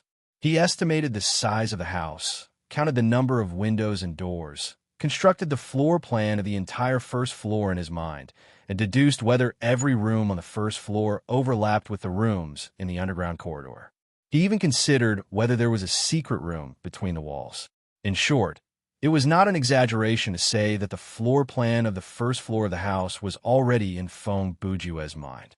Therefore, when he saw the outline of the house in this video, he quickly made a judgment. Laughter, the laughter of a child. The picture did not cut into the house, as Fong Bujua expected. Instead, it panned and came to a lawn on the side. There was a swing there, and a little boy with blonde hair was sitting on the swing. A woman, who should be his mother, was helping him push the swing. The boy let out a cheerful and hearty laugh, and the mother's face was filled with a happy smile. Under a tree not far from the swing, another little boy with brown hair was sitting. He was holding a book and reading it with great interest. It was a book with a dark blue cover. Obviously, it was the same book as the Advanced Alchemy that Fong Bujua had just found. "Arthur, do you want to play for a while?" The mother turned her head and said to the boy sitting under the tree. Fong Bujua did not hear the child under the tree answer, because the video stopped there. He returned to his in-game state and was once again in the study. Could it be? Fong Bujua's first reaction after watching the CG was to reach out and grab a handful of his hair. Chapter 251. Oh, so that's why. Fong Bujua looked at the few strands of golden hair between his fingers, and many questions were answered at that moment. From my subjective perspective, I'm still myself. He reached out his hands and looked at his sleeves and palms. His outfit was undeniably the Joker outfit from the game. His skin was yellow, and when he raised his eyes, he could see his own black hair. He placed the strands of hair under the magnifying glass. But, from the perspective of this scenario, I should be another person. When the hair leaves the body, I will be able to see its real appearance. He placed the hair on the table and took out the small wooden comb from his pocket. He used the magnifying glass to study the remaining strands of hair. The color, length, and texture are all similar. Fong Bujua thought about it for a minute. Wait a minute. When the scenario started, I only combed my hair twice. Unless my character has severe hair loss, there shouldn't be so many strands of hair stuck to the comb. With that in mind, he used his hand to grab the hair again, but this time he used more force. To his surprise, when he placed his hand before his eyes again, he saw a large clump of hair, and one of them was connected to a small piece of bloody scalp. What the F***CK? Fong Bujua quickly opened the menu to check. Thankfully, his life points did not decrease because of that. He felt it carefully but he did not feel any severe pain from his scalp. Okay, calm down, calm down, he mumbled nervously. From his perspective, losing his hair was a very serious situation. He tossed the hair away and calmed himself down. Then he realized something else. Speaking of which, so far, I haven't found anything that looks like a mirror. Is it because the system doesn't want me to see myself? Feng Bujue's eyes fell on the picture again. Assuming the kid on the left is the kid who dragged me around in the introductory cinematic, and the other kid is the character I'm playing, what caused them to end up like this? With that thought in mind, he turned the picture around. On the back of the picture, there was a line of handwritten words. Arthur and Andrew, my children, my love. Oh, are these two children brothers? Feng Bujue thought to himself. Wait a minute. Arthur and Andrew. He picked up the comb again, and his eyes fell on the carving of Arthur and Andrew. He scratched his chin and thought to himself. I told you this is a limited edition. In the next 10 minutes, Feng Bujue read the book, Advanced Alchemy, with great interest. Flipping open the dark blue cover, the first thing that came into view was this paragraph. After learning the basics of alchemy, you may think that the pinnacle of alchemy is to turn metal into gold, or to create some kind of life-prolonging potion. This book will show you that such thinking is the height of folly. Alchemy was a sacred technology that allowed humans to exist on the same level as gods. Those mediocre people whose brains are filled with the stench of money and longevity will never be able to touch the realm of God. Even though the wording and context of this paragraph were sarcastic and warning, Feng Bujue did not mind at all. There was no doubt that these words exuded a noble aura, and this kind of temperament was the best way to arouse Feng Bujue's passion for research. Unfortunately, Feng Bujue only finished the table of contents and the first chapter. The second chapter and the rest were all blurred, and Feng Bujue could not fully understand the content of the first chapter. Perhaps it was because he had not read the basics of alchemy, so he had no clue about many of the terms in the first chapter. In terms of chemistry, one has to be at least a high school or above. At the same time, one has to grasp a large amount of knowledge about the so-called philosophizing of matter before one can complete the 3 steps of understanding, disassembling, and reconstructing to perform the simplest of alchemy. After Feng Bujue saw that the second chapter was unreadable, he closed the book and mumbled to himself. Just from a few examples in the first chapter, one can see how complicated the alchemy formula is. On this basis, combined with astrology, rune studies, and the alchemist's personal ability and talent, one can simplify it into an alchemy circle. He raised his head and sighed. The Arthur in the video was only about 10 years old, but he was reading this book with such a calm expression. What a genius! This advanced alchemy was categorized as a plot item that could not be taken out of the scenario. It would definitely be useful in the game later. So Feng Bujue temporarily placed it inside his inventory. He put the photo into the inside pocket of his jacket. Then, he searched the whole study again, but he did not find any clues, much less a key. Therefore, he picked up the oil lamp and the magnifying glass and moved to the next room. The room next door was the kitchen. Facing the door was the stove and chimney. The stove was dirty, but from the traces on it, it was still in use. Below the stove was a cupboard, and the surrounding walls were filled with cupboards and cupboards. In the middle of the kitchen was a wooden table with 4 legs. It was about 2 meters square. The tablecloth that covered the table was so dirty that the original pattern could not be seen anymore. A large bowl of meat sauce was placed on the table, and next to it was an unwashed plate. There was also some meat sauce left on the plate. Looking out from the kitchen window, one could see the same scenery as the study, darkness and chaos. Theoretically speaking, the glass in this state could be used as a mirror, but when Feng Bujue walked to the glass, he could only see a blurry shadow. He then found a few metallic kitchen utensils and polished them until they were shiny. He wanted to see his reflection, but he still failed. The system is determined to prevent me from looking at a mirror. Is it? Feng Bujue shrugged. Then, he opened every cupboard, looking for something that might be a clue. He found quite a number of pots and pans, but there was no knife or clue. It is impossible that there is nothing valuable in this room, he said after he searched the kitchen. There is an oil lamp in the storage room, a magnifying glass, a picture, and a book in the study, so there must be something in the kitchen as well. As he spoke, his eyes stopped at the bowl of meat sauce on the table. Okay, then. He turned the bowl upside down, causing the meat sauce to spill onto the table. Then, he moved the bowl to the side and used his hand to poke at the meat sauce. In the end, he found a key. Item name, red key item type, plot item quality, normal function, unlocks the red iron door permanently. Disappears after use. Can be taken out of the scenario.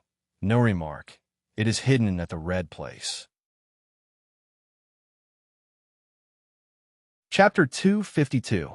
Feng Bujua looked at the item description and said, even though it still doesn't make sense, at least this is a hint. He scratched his nose. The red key is hidden in the red place, so the yellow, blue, black, white, and gray keys are hidden in the corresponding places, right?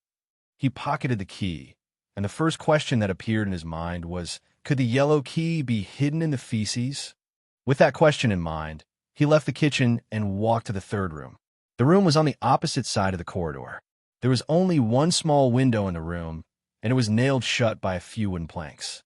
Although the windows in the other rooms did not allow any light to enter, this one was particularly dark. The stench in the room was unbearable, and the wooden floor was covered in a layer of dust. Feng Bujua switched the glove to its display mode and used one hand to cover his mouth and nose to block the double influence of the dust and stench. There was nothing in the room in front of him. Although there were some traces of furniture on the floor and the walls, it was hard to tell what the room looked like when it was first built.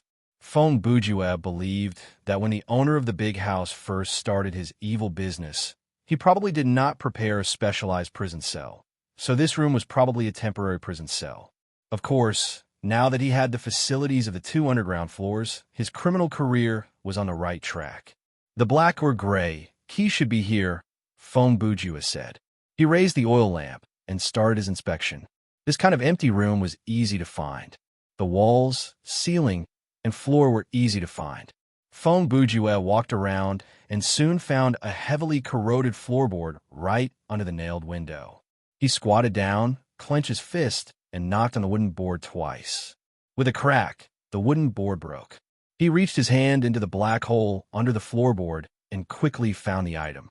Item name, black key item type, plot item quality, normal function, permanently unlocks the black iron door. Disappears after use. Can be taken out of the scenario. No. Remark, it is hidden in a dark place.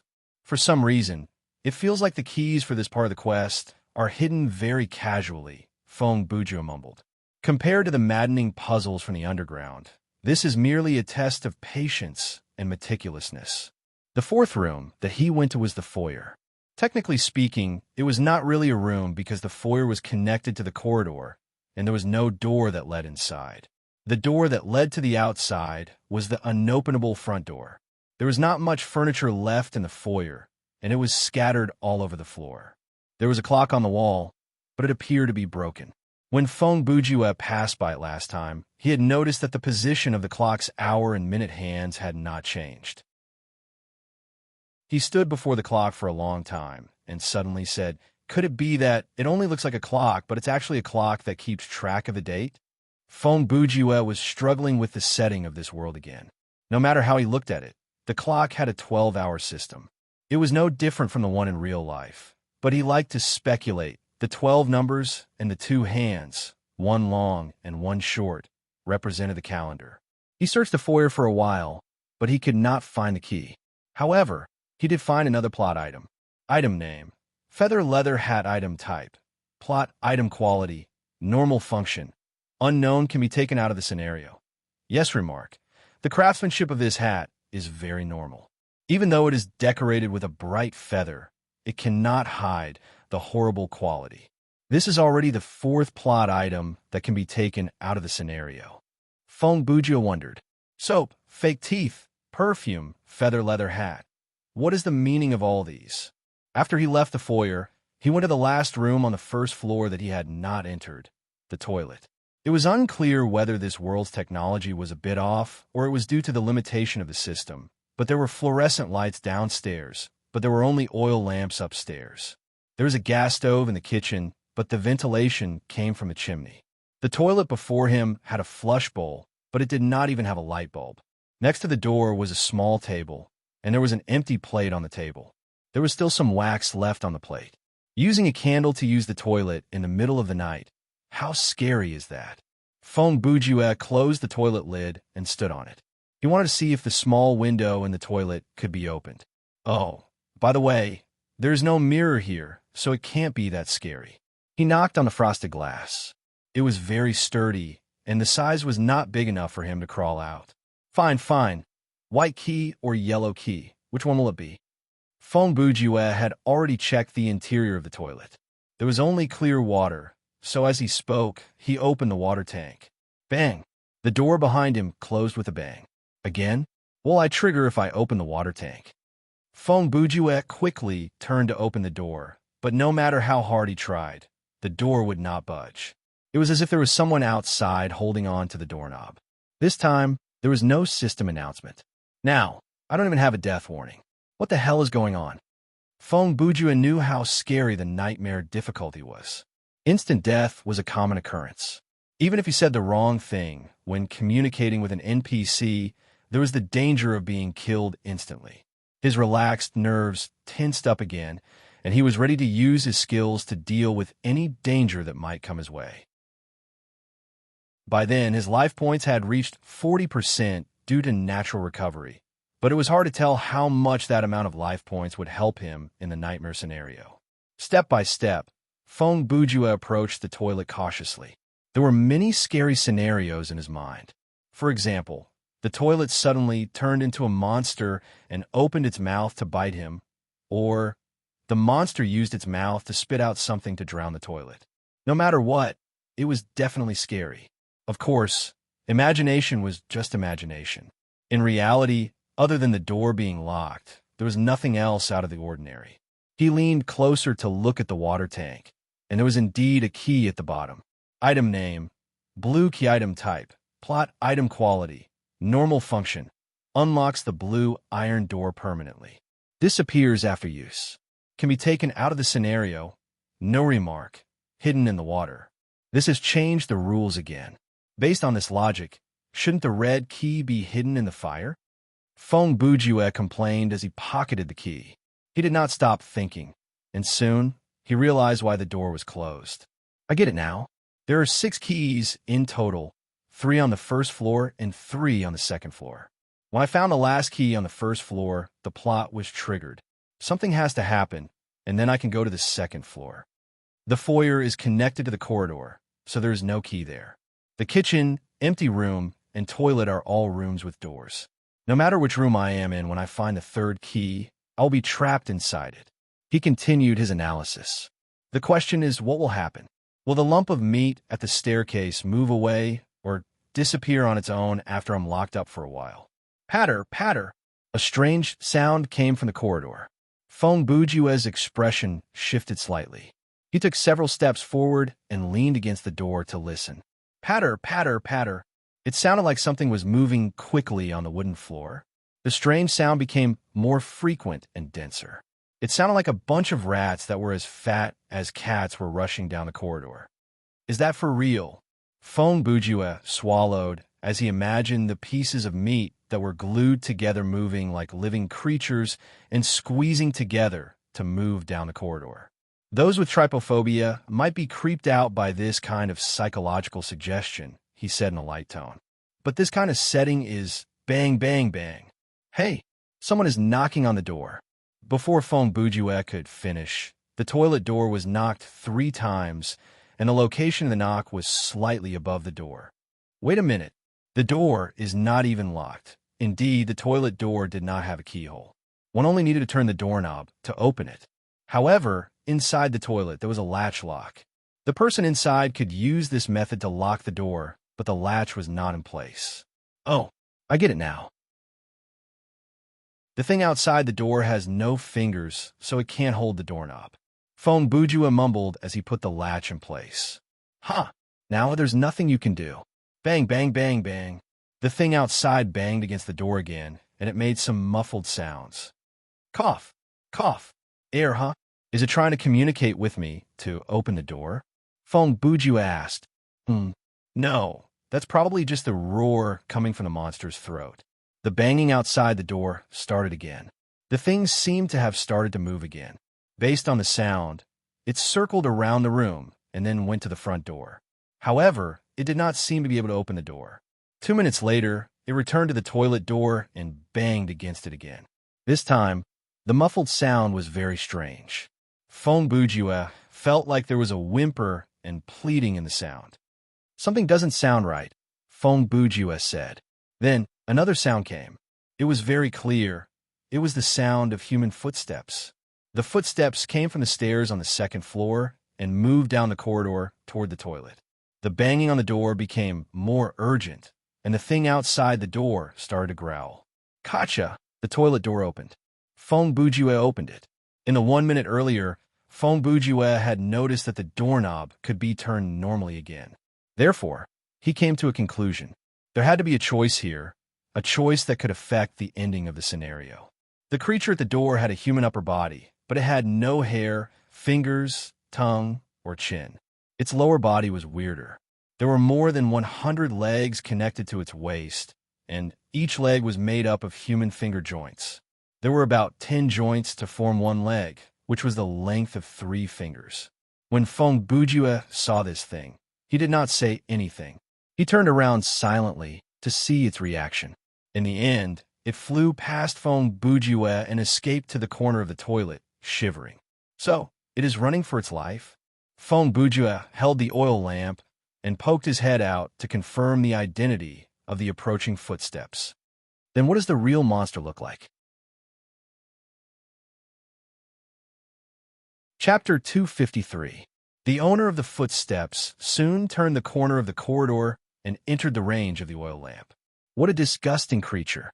Feng Bujue used the dim light to see a disgusting creature. The lower half of the monster's body was similar to a human's. There was still some clothing on its crotch, and its exposed thighs and feet were a mess of flesh and blood. Its feet were embedded with iron plates like horseshoes. A circle of iron needles pierced through its feet and poked out from its feet. One could imagine how painful it must have been. Above the monster's waist, the surface of its torso was covered in tongues. There were tongues all over its chest, back, and armpits, and every single one of them was wriggling. Its head was covered by an iron mask. The mask covered its entire body from its head to its chin. There was no hole for breathing or observation. 2 muscular arms dangled by its sides. It had no palms or fingers. Instead, there were bone spikes growing out from its wrists. They were the size of elephant tusks, and there was one in each hand. Feng Bujue immediately activated the bell of Jing Gang on the monster. If this was an NPC, the first command would be activated. If it was a monster, the second command would be activated. In any case, the data provided by the menu told Chun Ge the situation. Name: Arthur's servant. Race: synthetic human level. 26 height. 190 cm weight. 120 kg combat style. Close combat. Medium range physical attack. Weakness: lack of vision and hearing. Can only rely on the tongues on its torso to sniff out its target. The tongue itself is relatively weak. Skills: bone spike strike, head hammer, tongue bind, danger level, medium. There is no related mission, flag, or identity. It really is a monster.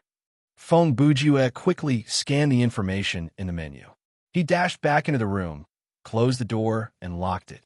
Obviously, this thing has no fingers. Feng Bujue sighed. That won't be able to enter. That should have been an optional flag. If I didn't open the door, the guy whose lower body was full of knuckles would have died outside.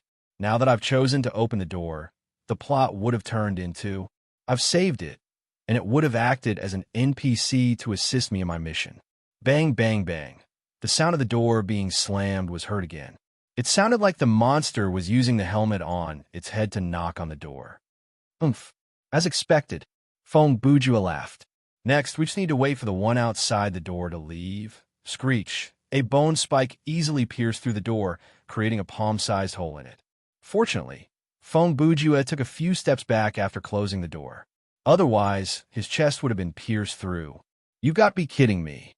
Feng Bujue was nervous, but he still instinctively took out his main weapon, the wrench. Could it be that the real choice is, if I hide in the toilet, I won't be discovered, but if I choose to save the synthetic human, I'll be attacked together with it? Following the sound of a thick wooden board being torn apart, the toilet door was destroyed by the monster like it was chopping vegetables. During this process, Feng Bujue had been thinking about how to deal with the next battle. From the data shown by the Bell of Jin gang, the monster was not that strong.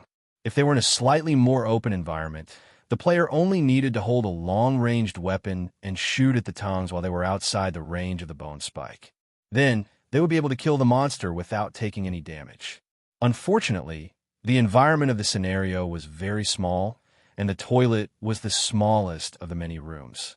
Even if Feng Bujue took out his only long-ranged weapon, Death Poker, he would only be able to use a few long-range attacks.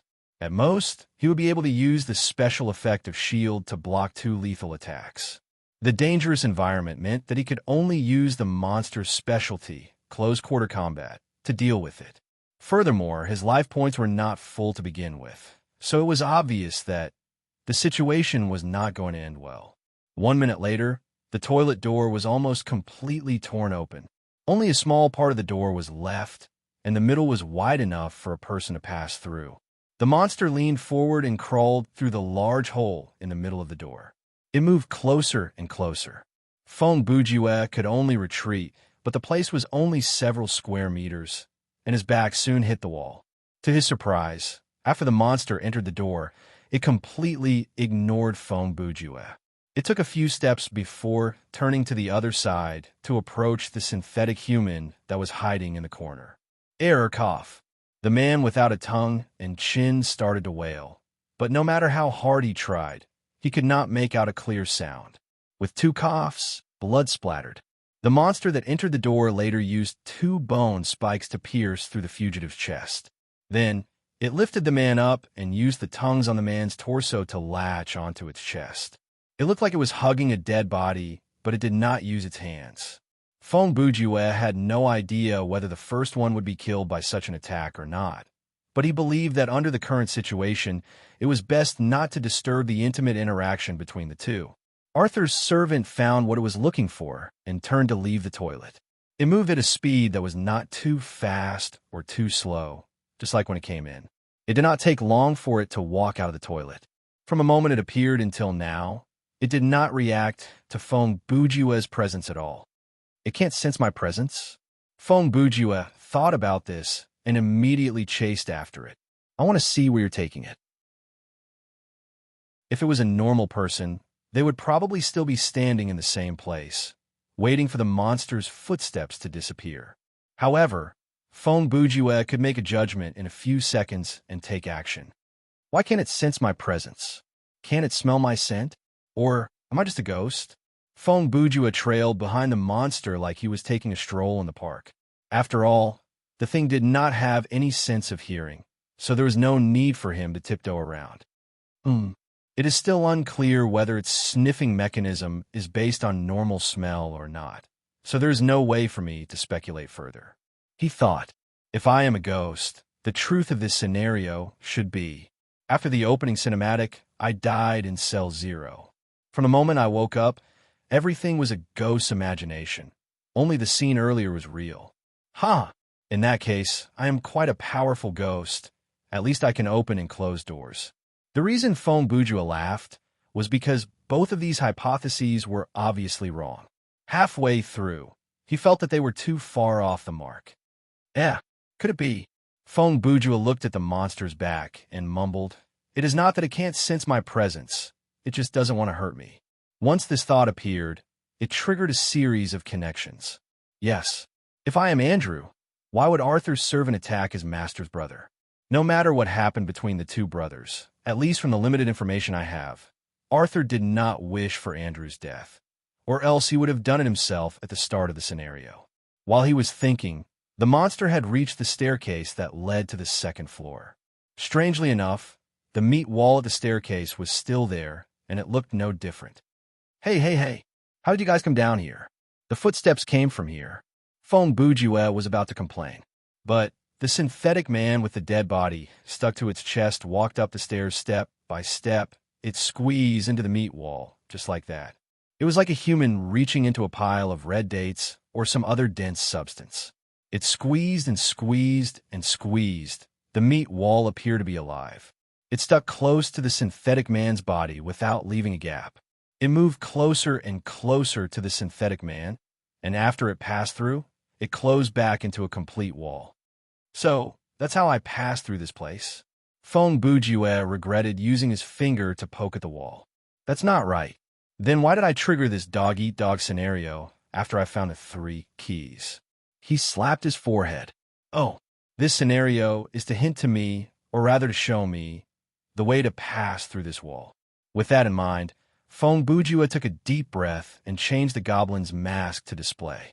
He took a step forward and tried his best to squeeze into the meat wall. But he tried for a long time, but the wall did not change. Between the gaps of the meat, blood leaked out and splattered all over his body. The system said, a wall controlled by a spell. It looks like it's made from the accumulation of dead bodies. What is the meaning of this? Fong Bujue grumbled with annoyance. The monster can pass through, but I can't. The monk can touch it, but I can't. In his anger, he even used the words from Ah Q's true story. F***CK, if a tiger doesn't roar, I'm Hello Kitty. He picked up the wrench and attacked the meat wall again.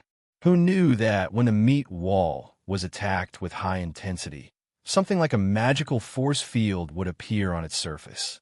Fong Bujue's attack landed on the invisible force field, and part of it bounced back. He flew backward, and his body slammed into the wall of the corridor behind him. His life points dropped to 10%, and he wasted a lot of stamina points. Good. You've got guts. Fong Bujue extended his finger like a loser, giving a warning to the wall. Wait for me. I'll come and deal with you in a bit. Of course, even if he did not say that, the wall would not be able to run away. Fong Bujue was knocked into the wall, and he had vented his anger. Therefore, inspiration came. He returned to the toilet and walked to the corner of the wall. Finally, his gaze stopped on the wall. It turned out that when a more vicious monster had stabbed the other monster to death, it had left 2 holes in the wall. Chapter 254. The 2 holes were in the shape of a circle, and the edges were irregular. Fong Bujue held the oil lamp and looked inside. He realized that there was a space about the size of a pillow inside the wall. It was empty, but there appeared to be words written on the wooden boards behind the wall. He used a wrench to knock away the wooden boards between the 2 holes to create a large hole. Then he stuck the oil lamp and his head in, but he still could not make out the words on the wall. Of the words, only the first 2 words were translated. They read spell, and the few lines below them were as small as a fly's wings. They looked like black lines.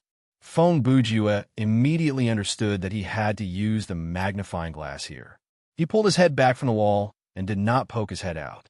He raised the magnifying glass and scanned the content. As he expected, the next second, he could see the translation of the words from the menu. Even if his eyes were far away, it did not matter. Hakuna Matata. For now on, no worries. Hakuna Matata. Simple and easy to remember.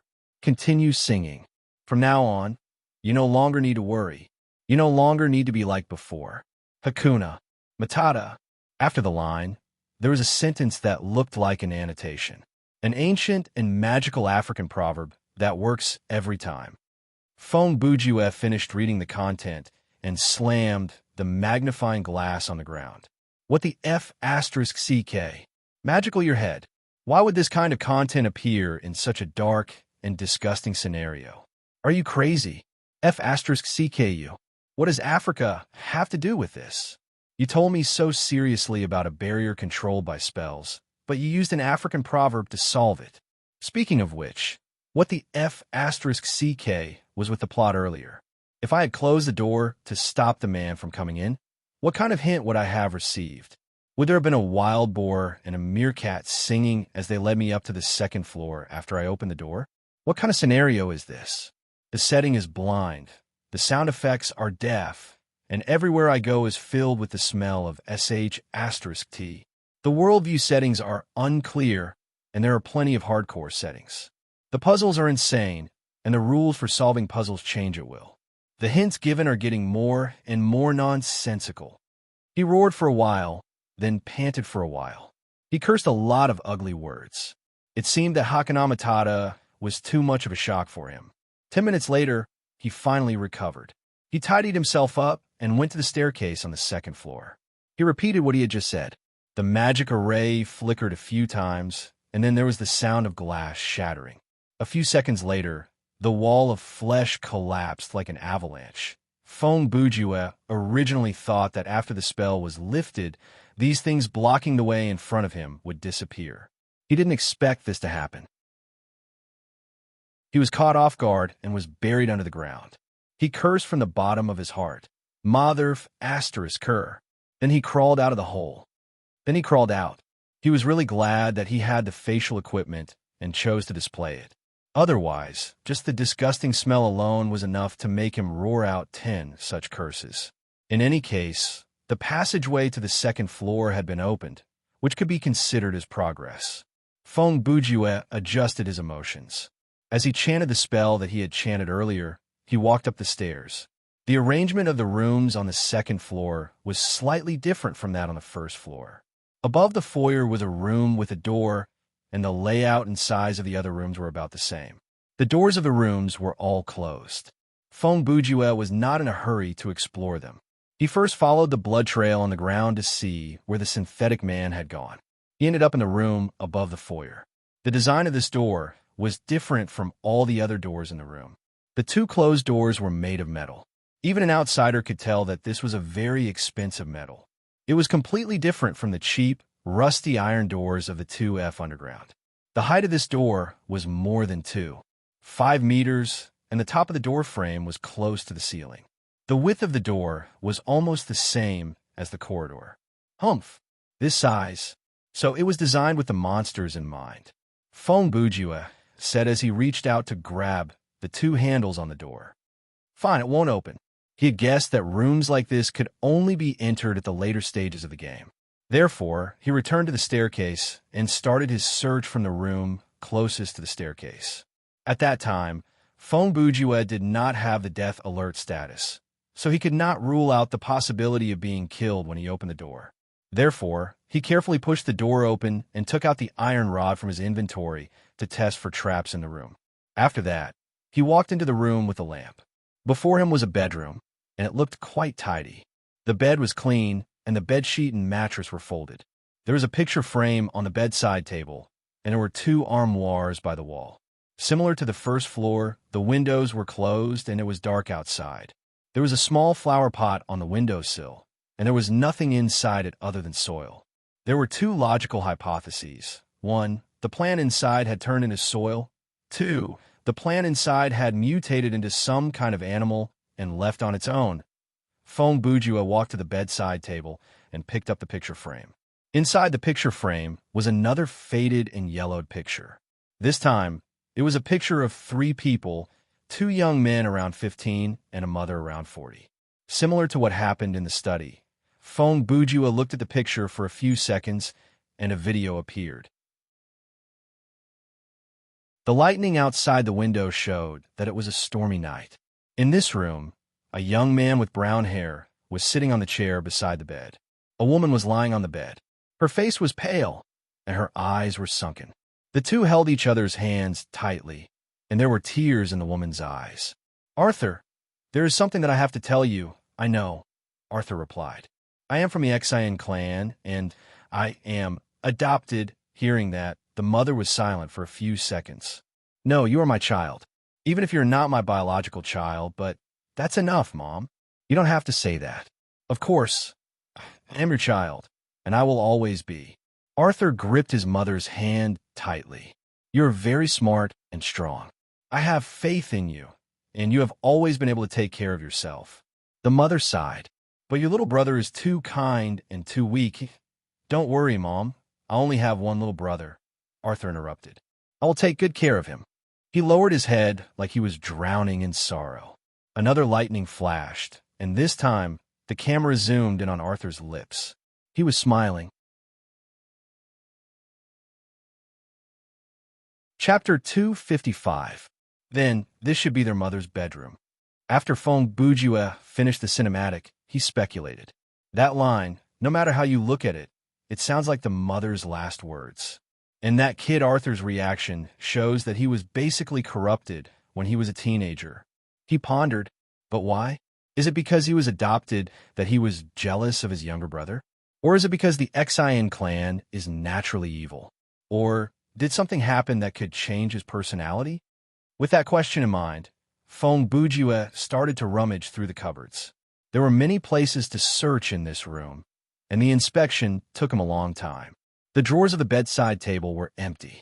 He checked every angle, but there was no carving. The two armoires were not only empty, but when they were opened, they gave off a heavy stench of decay. Even with the mask on, Chun-gu was suffocated by the stench. Even so, Fong Bujue still climbed to the top and squeezed his way to the back of the cupboard. He looked around, inside and out. 10 minutes later, he even searched under the bed and confirmed that there was nothing else in this room other than a triggering cinematic. Obviously, Fong Bujue should be categorized as the type who had an obsessive-compulsive disorder when it came to gaming. The symptom of this kind of disorder was the obsession to explore all the maps, find all the items, investigate every corner, converse with every NPC, find every hidden element, and complete all the achievements. It would be best if he could uncover a few bugs so that he could talk about them after clearing the game. He remembered that when he was playing the Elder Scrolls, or rather, when he was collecting materials for his writing, he would often have this problem. Now that he was in a solo scenario, he did not need to consider his teammates' feelings, and there was no time limit, so naturally, it acted up again. After dealing with the first bedroom, he moved to the one next door. The exploration process for the next room was similar. First, he used the rod to explore the way before he entered. This second room was also a bedroom. The furnishings were different from the previous room, but the environment was completely different. The room was filled with dust. Other than a bed and an armoire, there was nothing else. However, Fong Bujue was able to deduce that there were several pieces of furniture in the house, including a desk and a piano, by observing the imprints on the floor. For the wooden floor, as long as a piece of furniture has been left in the same spot for a year, the imprint will never disappear, he said as he touched the floor with his hand. These imprints can only be left behind by a piece of furniture that has been placed there for at least 10 years. The color of the places that have been pressed against the floor is obviously different from the surroundings. Fong Bujue squatted on the ground and looked at it for 5 minutes. But judging from the extent of the dust, these things have been moved away for some time. I'm afraid they have been chopped into firewood and burned. As mentioned earlier, the emptier the room, the easier it would be to search. Fong Bujue lifted the dirty bed and glanced around. He didn't find anything, so he turned around and opened the wardrobe against the wall. "Humph, good taste," he said with a smile when he saw the clothes hanging in the closet. There were only 2 kinds of clothes in the wardrobe, white shirts and suspenders.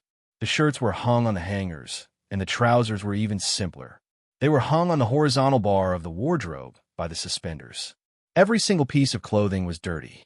They were covered in various stains, mainly blood. Even in the eyes of someone as unkempt as Fong Bujue, this was beyond his tolerance limit. What kind of mentality is this to hang unwashed, dirty clothes inside the closet? Every time they open the closet, they take off the wet and sticky clothes and hang them up before taking the least disgusting clothes from the closet to wear. He pondered. After the death of their mother, these 2 brothers fell into a situation where no one knows how to wash their clothes. If this is the setting of this scenario, then it is indeed very scary.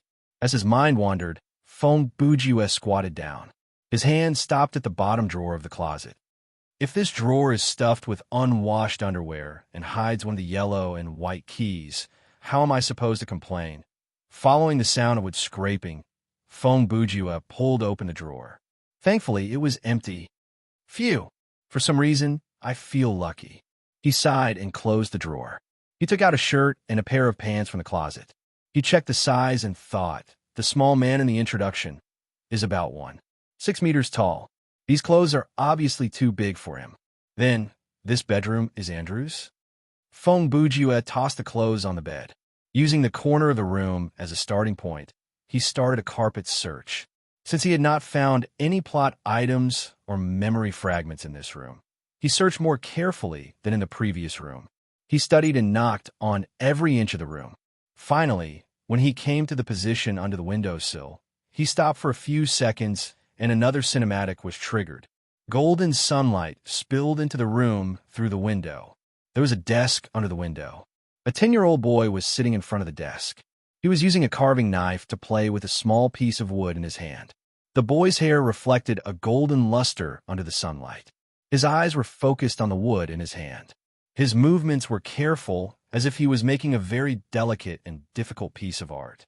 On the other side of the room, a brown-haired boy was sitting by the piano. He looked relaxed as he played a simple piece of music. His technique was a bit rusty, so the melody was intermittent. However, he did not care because the only audience in the room was his brother. This rather heartwarming scene lasted for 10 seconds. Andrew suddenly threw the wood and carving knife on the table and sighed dejectedly. I failed again. Then do it again. Arthur's hand moved away from the piano. He turned around and said, I can't do it anymore.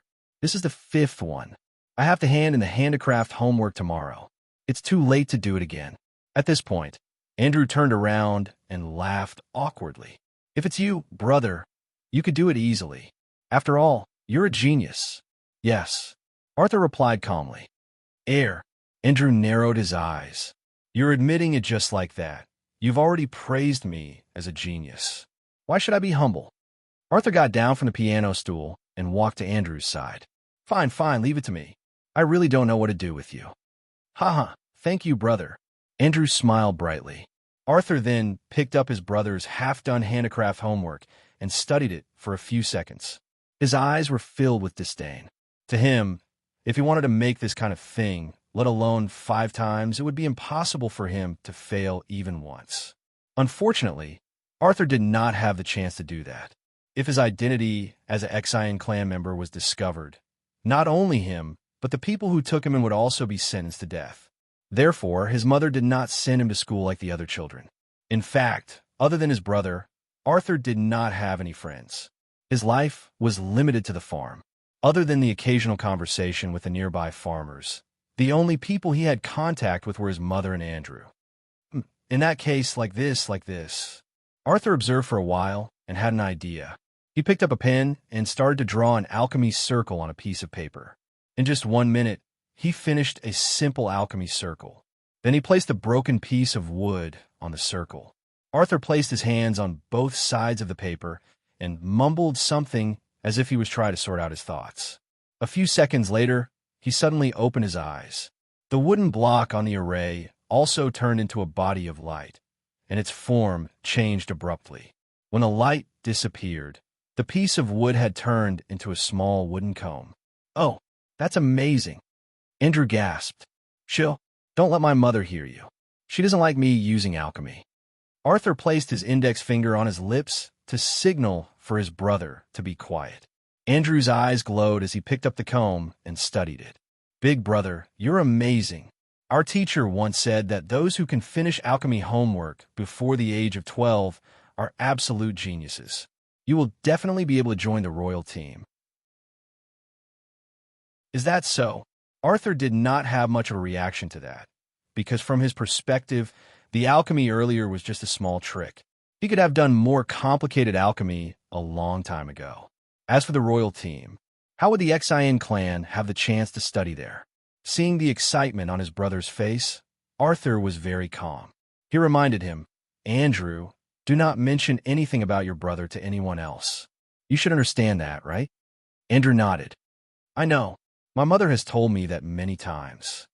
As he answered, he picked up the carving knife and started to carve something on the comb. Hey, I've already done it for you. What are you doing now? If you break it, you won't be able to hand in your homework. Even though that was what Arthur said, he did not stop his brother. Andrew soon finished carving what he wanted to carve. He brought the comb before his brother and said with a smile, "I'm not going to hand in my homework. This is the first thing that Big Brother has made for me. I want to keep it safe." Arthur looked at the words A, on the comb and shrugged. He touched his brother's head and said, "My silly brother."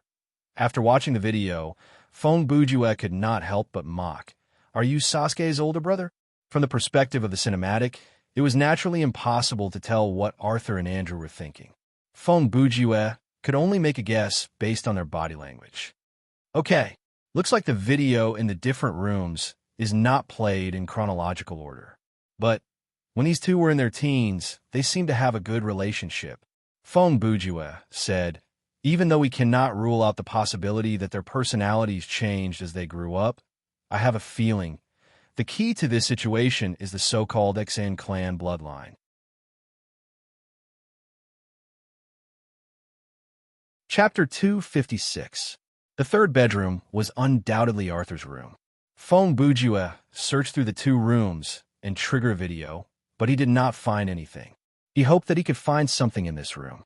Other than the room that the monster entered, there were only 5 rooms on the second floor.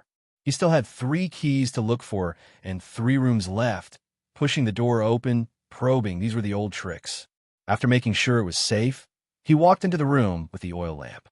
This time, the moment he stepped into the room, the video was triggered. Brother, what is going on?" Andrew looked at the scene before him in shock.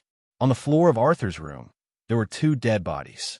Judging from their attire, the 2 victims were not decent people. They looked ferocious and reeked of alcohol. "Don't panic. Calm down first, and I'll tell you." Arthur did not rush to answer his brother's question. He used a cold gaze and a calm tone to try to calm his brother down. The 2 brothers in this scene looked like they were in their 20s. Arthur's figure, clothes, and hairstyle were the same as in the opening cinematic. Andrew, who was standing at the door, was slightly taller than Arthur. He was about 1.8 meters tall, thin, and had a very ordinary appearance. He was also wearing a shirt and overalls. Andrew tried his best to adjust his breathing and calm down. Naturally, he would not yell or scream because at this moment, most people would choose to side with their loved ones. "Now listen to me," Arthur said in a low voice. That experiment has hit a bottleneck. I'm sure you know that." Andrew did not know what to say anymore. He just nodded and did the simplest thing. His gaze slowly moved away from the corpse and stopped at Arthur's blood-stained hands. "Therefore, we need test subjects," Arthur said. "But the cow at home." Andrew was about to interrupt. Arthur interrupted him sternly. "Animals are different from humans." Andrew immediately shut his mouth, not daring to speak. Arthur sighed and tried to make his tone as gentle as possible. "These 2 are city vagrants. They are drunkards and hooligans. When I found them, they were about to rape a woman." These words seemed to have made Andrew approve of Arthur's actions to a certain extent. His expression also changed slightly. "I'm doing the job of a vigilante. Bounty hunters would do the same thing," said Arthur. "That's a good thing," he said, sounding very firm. Arthur had been such a person since he was young. He never hesitated or regretted his actions, whether it was the purpose or the consequences. Andrew said, "What if we get investigated? If someone finds out, it's fine." Arthur added, "That woman didn't see my face clearly. After I helped her out, she ran away." At that time, these 2 people were only knocked to the ground. They weren't dead yet. He paused for a moment and glanced at the corpses on the ground. No one will trace their whereabouts. It's better if scum like them disappear from the world. Andrew was silent for a long time after hearing this. It was obvious that he was having a mental struggle. After a while, he opened his mouth and said, "Then now, what should we do with them?" "You leave and close the door." Arthur's answer was simple. Andrew said, "Brother, it's better if you don't know." Arthur said, "I'll handle this. You don't have to worry about it." Is this the scene of the first murder?" After Fong Bujue regained his mobility, he said, "Based on their age at the time, my mother should have passed away several years ago." He mumbled as he moved forward. There was a lot of junk in this room. It looked like the chance of finding a prop was very high. The four legs of the bed were sawed off. The bottom of the bed was stuck to the ground. The bedsheet was stained with blood, and the smell was heavy. There was a large dent in the mattress. The floor next to the bed was littered with rusted tools, gauze, solid blocks formed by an unknown liquid, and so on. There was no wardrobe by the wall, but there were two glass cabinets. The cabinets should have been filled with potions and alchemy materials, but now there were only some empty bottles, garbage, and some unknown powder left. Of course, these powders had long been mixed with the dust and had lost their chemical properties. This should be Arthur's first surgery room, right? Fongbujua said, dealing with dead bodies on his own bed to create synthetic humans. He scoffed. This is like taking a dump at the place where you eat. He picked up an overturned cupboard in the corner and opened the door. A piece of paper fell out of the cupboard. He picked it up to read. The content triggered the menu's translation function. Looks like this information is useful. Exian tribe, a cursed tribe. Their bloodline is mixed with the blood of demons. The gene of hatred for humans is passed down through their generations. However, at the same time, they are a tribe blessed by the heavens. They are born with various talents that are far superior to normal humans. When they are young, the Exian tribe will show maturity that does not match their age and thirst for knowledge. When they are 5 to 7, their memory, comprehension, and imagination will be far superior to normal humans. The Exian clansmen in their youth could easily master any technology that a young adult human could only master through constant learning and training. Furthermore, they could improve at lightning speed. At this age, the Exian tribe members can fully understand this world's social customs, history, and interpersonal relationships. Normally, it is at this age that their personality will change and their cruel nature will awaken. The Exian tribe members in their youth do not need any conditions. Their physical ability and fighting ability are close to the standard of human warriors who have undergone strict training. They are extremely cunning and cunning. They view human lives and societal rules as nothing, and their highest goal is to achieve their goal. They are extremely dangerous to all non-tribe members, including demons and demons. Based on known activity reports, currently there are less than 100 adult Exian tribe members on the Suddy continent. The number on the islands is unknown, and there is no evidence that they're trying to expand their tribe through reproduction. Only field officers of the Royal Sorcery Unit and above have the right to arrest the Exian tribe members. Other field officers have the sole goal of destroying the original Exian tribe members and those who come into contact with them. Oh, so that's how it is. After reading the content on the paper, Fongbujua finally had a certain understanding of this Exian tribe setting. He said with a smile, "It feels like the people of this tribe are born with the halo of a main character. They are so cool and arrogant that even I have the urge to join them."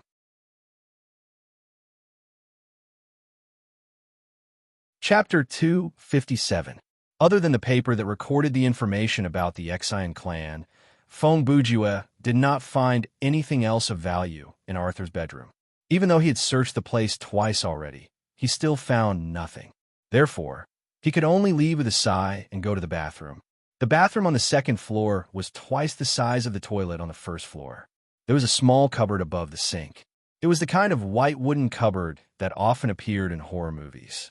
It was placed higher than the human eye could see, and there was a mirror attached to the cupboard. Inside were shavers, toothpaste, cups, common medicine, and so on. In all kinds of horror movies, we can see characters brushing their teeth, shaving their beards, combing their hair, and so on in front of these little cupboards. Then, as the cupboard door opened and closed, something scary would suddenly appear in the mirror. Coupled with the frightening sound effects, this was a tried and tested scenario. Unfortunately, there was no mirror in this scenario. Fongbujua walked to the sink. Looking at the cupboard door that had sunk in about 1 centimeter, he sighed. They took the mirror apart and left nothing behind. He opened the cupboard, and all the layers were empty. Only the bottommost layer had a key lying alone. Name: white key type, plot item quality, normal function, unlocks the white iron door permanently. Disappears after use. Can be taken out of the scenario. No remark. It was hidden in a white place. Currently, I have 4 keys, red, blue, black, and white. Feng Bujua mumbled. Only yellow and gray are left. His eyes involuntarily wandered to the toilet. I should take a look at the water tank. He walked quickly to the toilet bowl and glanced into it to make sure that there was nothing but clean water. Then he pulled the lid off the water tank to inspect, and there was indeed something inside. Name, soap blanket, type, plot item quality, normal function, unknown can be taken out of the scenario. Yes remark. For some reason, it was stuffed in a strange place. This was a relatively small blanket, about the size of 4 or 5 towels spread out. The color was mottled, and the texture was slightly rough to the touch. After soaking it in water, the feeling was strange, and the surface was a little slippery. This is already the 5th plot item that can be taken out of the scenario. Feng Bujue removed the blanket from the water tank and tried his best to wring it dry before placing it inside his inventory. Other than the set of fake teeth that came with hints related to the plot, the rest of the soap, perfume, leather hat, and this blanket are all useless. He could not help but ask himself, could it be that this scenario is unique because it has so many puzzles? Feng Bujue put away the items and turned to the bathtub on the other side of the wall. There was also a shower curtain hanging above the bathtub, just enough to surround it. At this time, from Feng Bujue's point of view, only a quarter of the bathtub was exposed. The rest was covered by the light blue shower curtain. Okay, let's guess what's inside the bathtub. A naked beauty. B, a naked key. C, a naked body. Feng Bujue said with a self-deprecating tone. If it's empty or filled with trash, that would be so boring. He reached out to pull the curtain back and saw something. It was something that would make one feel extremely depressed and scary. Is this a human swine? Feng Bujue frowned. The thing inside the bathtub should be a synthetic human. It only had a torso, and its limbs had been amputated. Its ears were festering, and pus was leaking out from them. Its eyes were sewn shut, and its mouth was half open, making it impossible to see its tongue. Considering its condition, it probably did not know that someone was looking at it. So at that moment, it merely lay quietly inside the bathtub without any reaction. Only the rise and fall of its chest proved that it was still alive and breathing. Feng Bujue did not hesitate. He took out Persephone's vacuum cleaner and started to suck the monster's blood. The special effect of this equipment was drain a monster's life points and recover the player's life points at the same rate.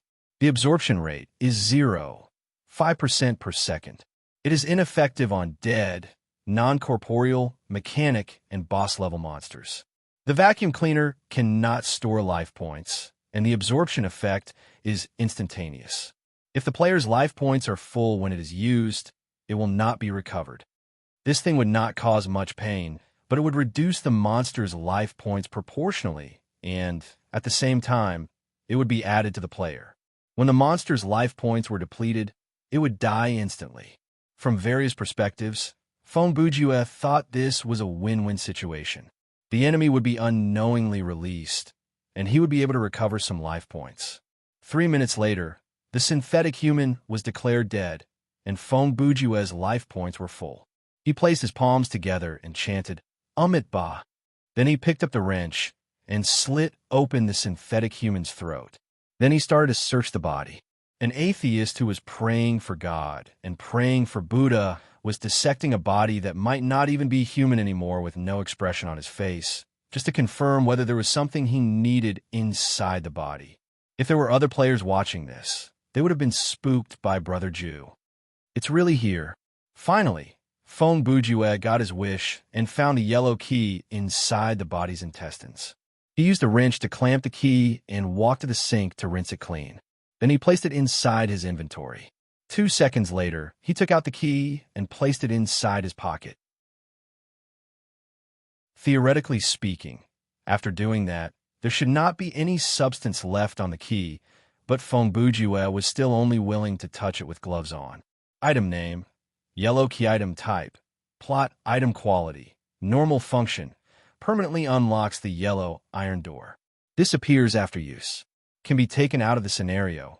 No remark. It was indeed hidden in a place with feces. Feng Bujue was too lazy to comment on this remark. It was no different from mockery. Now he only needed one gray key, so he could gather 6 and kill his way back to the underground 1F. Therefore, he picked up his pace. After washing away the dirt that had splashed on his clothes, he walked to the last explorable room on the second floor. This room was directly above the empty room on the first floor. Feng Bujue pushed open the door, and he saw a bright red, large alchemy circle on the floor of the room. After taking a glance at it, he lost control of his body. This time, he did not even have the time to use the iron rod to check whether there was any danger or even step into the room. Just the act of opening the door had triggered the cinematic. Chapter 258. Blood-red light filled the entire screen. Not long after, the light faded away and 2 figures collapsed in the middle of the circle. About half a minute later, a blonde figure stood up first. How did this happen? How did this happen? Ah! Several seconds later, Arthur also got up from the ground. From his appearance, he looked normal. But at that moment, Arthur's eyes were glazed over. He looked at his brother in front of him and said nothing. How? How did this happen? Andrew screamed. The circle can't be wrong. We should have succeeded. How did I? The pain on his body exploded. It was far beyond what a normal person could endure. Hearing the hoarse roar, Arthur seemed to have just come back to his senses. He quickly stepped forward and knocked Andrew unconscious. Actually, even if he didn't do that, Andrew would have fainted from the pain. Arthur's body seemed to be in a bad condition as well. The simple movement just now had exhausted him and made him gasp for breath. But compared to Andrew, his pain was nothing. At least his body didn't show any signs of zombification. Arthur stood there, his eyes filled with uncertainty. Obviously, he was thinking. About a minute later, Arthur walked to the unconscious Andrew. He lifted his upper body so that his back was facing him. Then he put his hands under Andrew's armpits and dragged him out of the room. The 2 brothers wanted to work together to create something, but they failed in the end. When Feng Bujue saw the cinematic, this thought popped up in his mind. Could it be that they wanted to revive their mother? He thought. But this video should explain the few sentences that Arthur repeated at the beginning. Don't worry. Everything will be fine. Something must have gone wrong. I will find a way. He was not only saying those words to his unconscious brother, but also to himself. Brother Jew scratched his chin and thought about it. Looks like the reason I ended up in this state is not because Arthur turned evil and turned Andrew into a test subject or something like that. It is due to a failure during one of his experiments. And Arthur temporarily locked me up in cell 0 to find a way to save me. Looks like the plot is starting to surface. He thought as he walked into the room. In any case, let's find the gray key first. Who would have thought? The next second, something happened. Feng Bujue had used the iron rod to test for physical traps in each room. None of them had been found. But for this last room, after watching the cinematic, he was careless and walked in. With a series of crackling noises, the floor of the room started to crumble from the magic circle in the middle. Feng Bujue was unable to react in time, and he fell to the ground. Of course, the moment he fell, other than his body's natural reaction to curl up, Feng Bujue was very calm. His heartbeat was steady, and his mind was very clear. He had memorized the structure of the room in his mind, so he knew very well that he was in an empty room. He had also estimated the height between the first and second floor. Including the space between the floor and the floor, it was no more than 4 meters. With his current physical condition, other than landing on his face and snapping his neck, he could fall into any other position. After all, he was at full health, so he would not die from the fall. In less than 2 seconds, the fall stopped. He did not die from the fall, but the oil lamp was broken. Fine, this is the right time. Feng Bujue sat in the dark. He was surrounded by the debris from the second floor. Even if the key was right in front of him, he would not have noticed it. By the way, where did Arthur go after he locked me in cell 0? He didn't show up, even though there was such a big commotion. Feng Bujue observed his life points. It had only dropped by 15%, which was within his expectations. He stood up and used his hands to pat the dust off his body.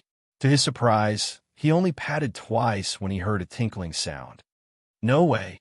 Feng Bujue's lips twitched. He bent down and reached for the source of the sound. Item name, gray key item type, plot item quality, normal function, unlocks the gray iron door permanently. Disappears after use. Can be taken out of the scenario. No, remark. It fell out of a broken kerosene lamp and landed on a guy covered in dust. Ha! Feng Bujue uttered two words that seemed to carry a deeper meaning. Several seconds after the key entered his hand, the system said, "A door appears to have been opened." Fine. Now that I've lost my light source, I guess I'll have to go back underground. Feng Bujue grumbled as he took out the iron rod. The room itself was empty, so all he had to do was stick out the iron rod and wait for the iron rod to touch the wall. Then, he would be able to find the door by following the wall for a few meters. After a dozen seconds, he found the location of the door using this method. Then he walked over. After confirming his location, the rest was easy because he had the layout of the room in his mind. The length of the corridor and how many steps it would take to walk through it were all familiar to him. Humans were born with the fear of the dark. The shrinking of the visual field meant the expansion of the unknown, and a person's alertness would increase as the amount of information they had access to decreased. Thus, their self-preservation instinct would be maintained at a certain level. To put it simply, humans' fear of the dark came from the psychological need to maintain the self-preservation instinct. Fear would cause people to pay attention to the small and superficial information that leaked out from the dark. However, Feng Bujue had no fear, and he did not need to rely on the positive or negative effects brought by fear. With his memory of the surrounding environment and his excellent imagination, he could see the path in front of him despite the darkness in front of him. In just a minute, he found the storage room. After pushing the door open, he walked straight to the door that led to 1F underground. At that moment, the restriction of the system had been unlocked. Feng Bujue turned the doorknob and easily opened the door. The light from the underground corridor lit up his vision again. When Feng Bujue walked down the stairs, he took out all 6 keys from his pocket and held them in his hand. The 2 doors that were closer to the stairs were a blue door and a black door. Feng Bujue chose the blue door first. After the lock was opened, the key disappeared. He tried to push the door open, but he heard a notification saying, "The red iron door has not been opened." Oh, I need to follow the order, huh? Seeing that, Feng Bujue decided to unlock all 6 doors first. 1 minute later, when he used the last key, the system notification said, "Current mission completed. Main mission updated." The mission: explore 1F underground and find the red, yellow, blue, black, white, and gray keys. Return to 1F underground to open the 6 iron doors. Was ticked, and the new mission read, explore the 6 rooms in 1F underground in the order of red, yellow, blue, black, white, and gray. Okay, let me see what you 2 brothers are up to. Feng Bujue walked to the red iron door, grabbed the doorknob, and pushed it in. He stood at the door and looked around. The interior of the room was also red. The whole room was covered in a red light, but there was no light source. Feng Bujue took out the iron rod to test it, but just as he reached the rusty rod into the room, an arm reached out from the side of the door, grabbed the rod, and yanked it into the room. Feng Bujue was caught off guard. To prevent himself from being dragged into the room, he quickly let go. It should be noted that Brother Ju's hands were equipped with both equipment and apparel. The equipment was the spiderweb gloves, and the apparel was a pair of dark-colored leather gloves. Normally, he would show his hands as bare hands, but if he needed gloves, he would show apparel instead of equipment. If there was a reason, it would be because he thought the appearance of the spiderweb gloves was too ugly. But no matter how it looks, as long as the spiderweb gloves are equipped, they will naturally come into play. As for the use of this pair of gloves, let's not talk about that ordinary defense. As for its special effect, I'll help everyone recall. There are a total of 5 words. It can stick to objects. Because of this small difference, Feng Bujue's action of letting go did not help him escape misfortune. When he was 2 steps away from the door, he was dragged into the room by the iron rod. Feng Bujue's ability to adapt was very good. When he staggered and had not found his footing, he had already activated body enhancement spell and taken out the wrench. The sudden increase in physical power gave him the room to adjust his body. Feng Bujue used the momentum to leap forward. With one hand on the ground, he somersaulted forward to create some distance from the unknown enemy hiding by the door. He was now facing the enemy head-on. He thought it was another synthetic monster, but when he looked closer, he realized the enemy was also a human. It was a man in his early 30s, wearing what seemed to be a military uniform. His right arm, which was the arm that grabbed the iron bar, was actually a metal arm. When the man saw Feng Bujue, his expression shifted, and he hissed, "You monster! You're here to kill me, right? I'm not going to." "Wait." Feng Bujue reached out his hand. "I don't want to fight you." He looked at the iron rod that had been snapped in half and thought, this man's fighting ability is off the charts. The mechanical arm is obviously harder than my wrench. "Humph, you don't want to fight me?" The man scoffed and leaped forward. "You got to be kidding me. Do you think I'll believe you?" Even though he said that, Feng Bujue did not deactivate body enhancement spell. Seeing the man charge at him, he had no choice but to fight.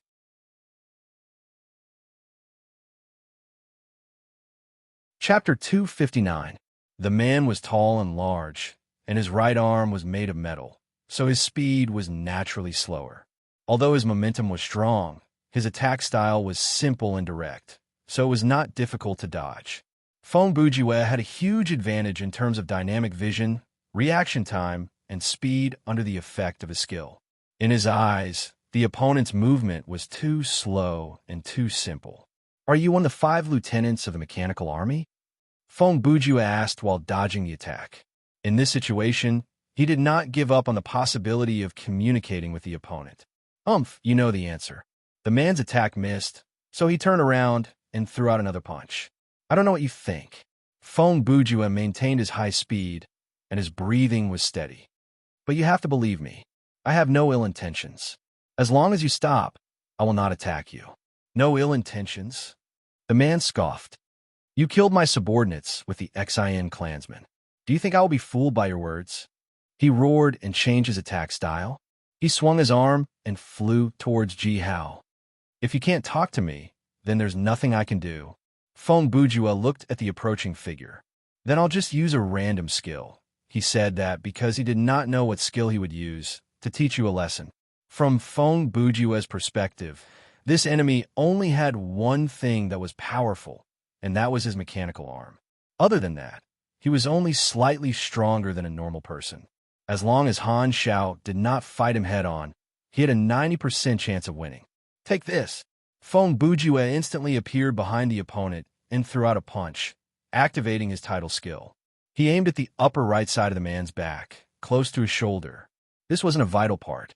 Even if the power of the random skill was greater and caused the fist to penetrate the opponent's body, it wouldn't hurt the opponent's vital organs. If he was lucky, he could even make the man lose the use of his right arm. Feng Bujue was obviously holding back. He thought to himself, even if I take this guy's life, it won't do me any good. Since he won't listen to my advice, I'll beat him until he loses the ability to fight. Then, I'll try to communicate with him. To his surprise, at that moment, Feng Bujue heard a system notification that he had never heard of before. The skill that you randomly activated, Unparalleled Inferno Wave Cannon, has exhausted all your stamina points. Overloading the skill will cause a loss of life points of 50%. "Hey, what is this?" Feng Bujue was greatly alarmed.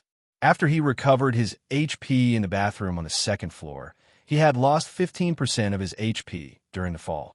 Then, he used body enhancement spell and lost a lot of HP. Now that he heard the notification that his life points had been reduced by 50%, he was caught off guard. He quickly stopped using body enhancement spell.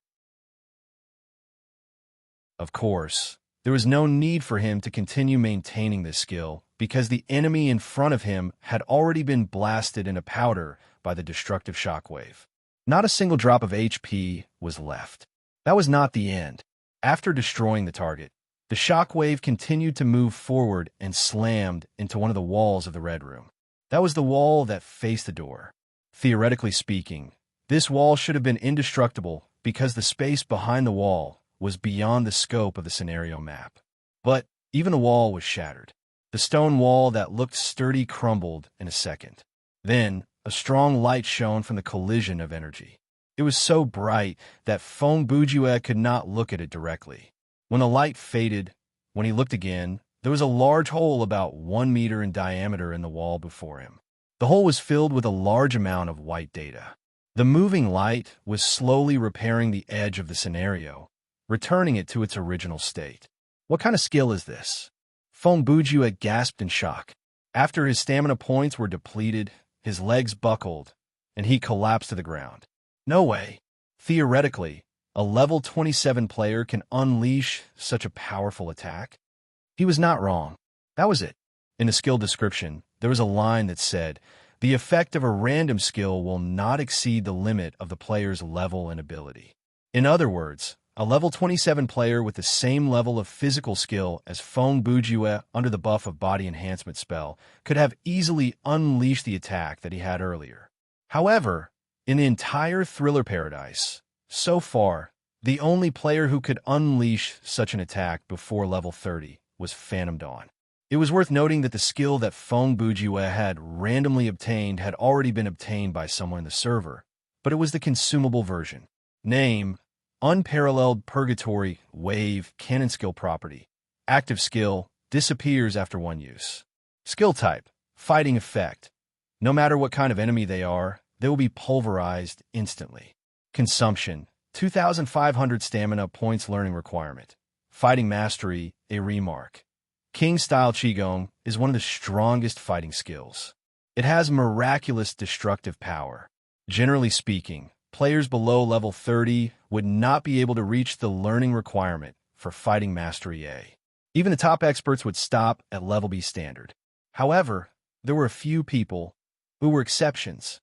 In their normal condition, their physical skill was as good as Feng Bujue when he had activated the body enhancement spell. In fact, they might even be stronger than him. Only this group of monsters will be able to raise their fighting mastery to level of before level 30 to learn a skill like this. This was not a problem of in-game time, and it was not because these people were special forces or martial artists in real life. In the end, this was talent.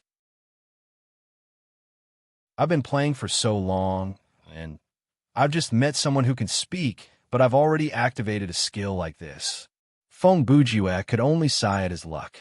When he did not need to kill his opponent, he had been randomly given such a powerful skill. Even the scenario map has a hole in it. This is crazy.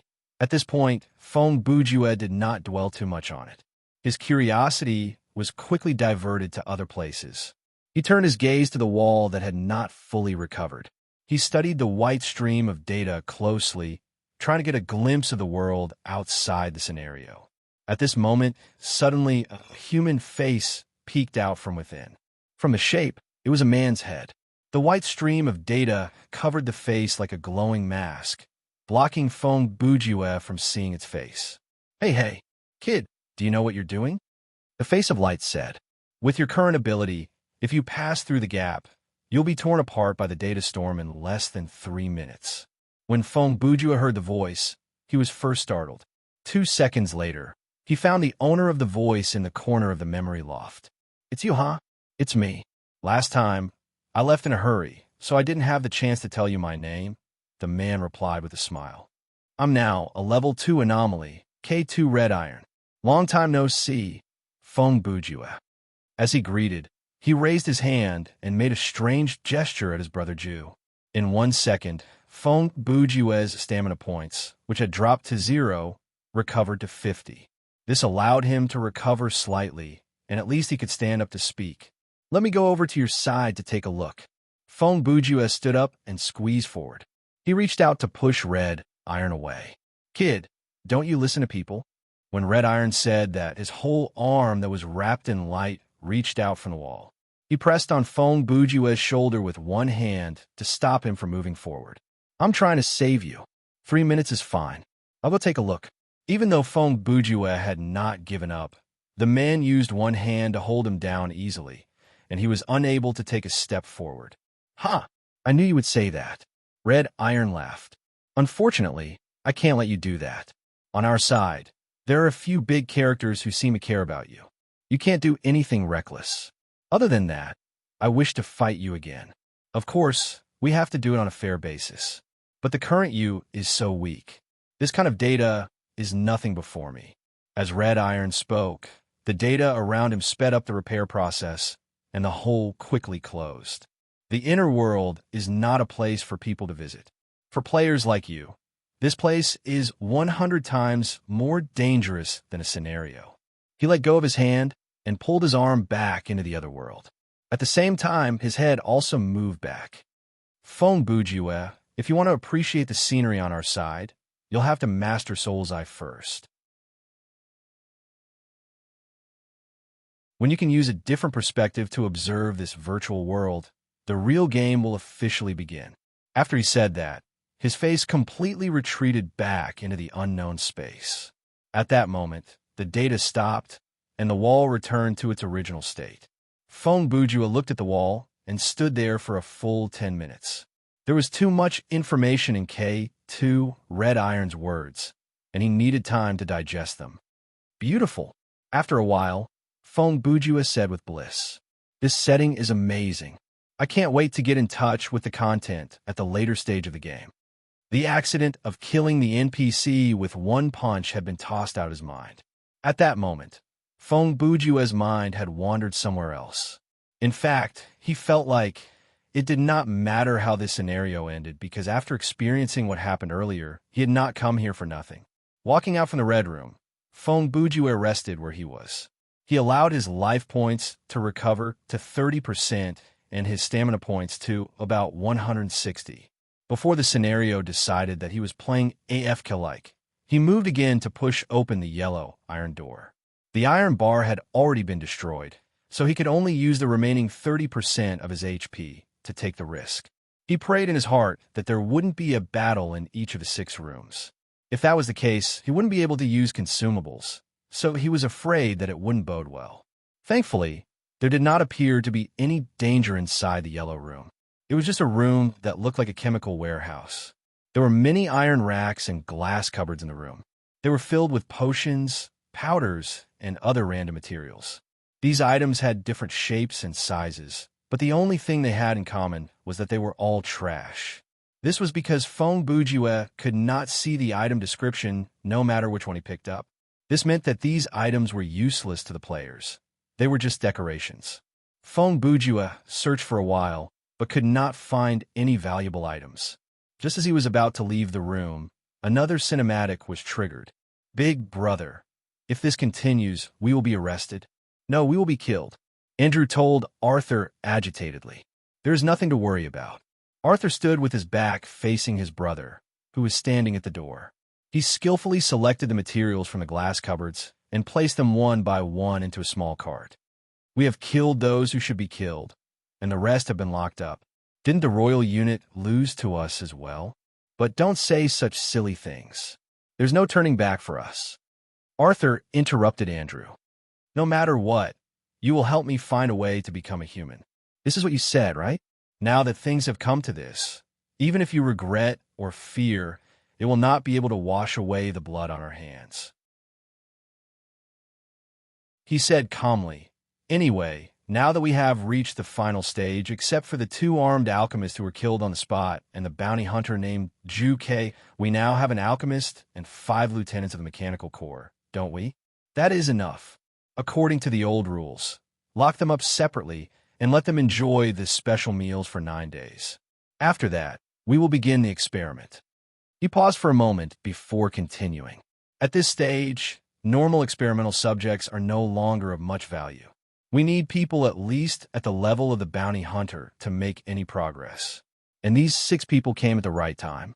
With them, we will not have to go out for 2 months, and after 2 months, everything will be over."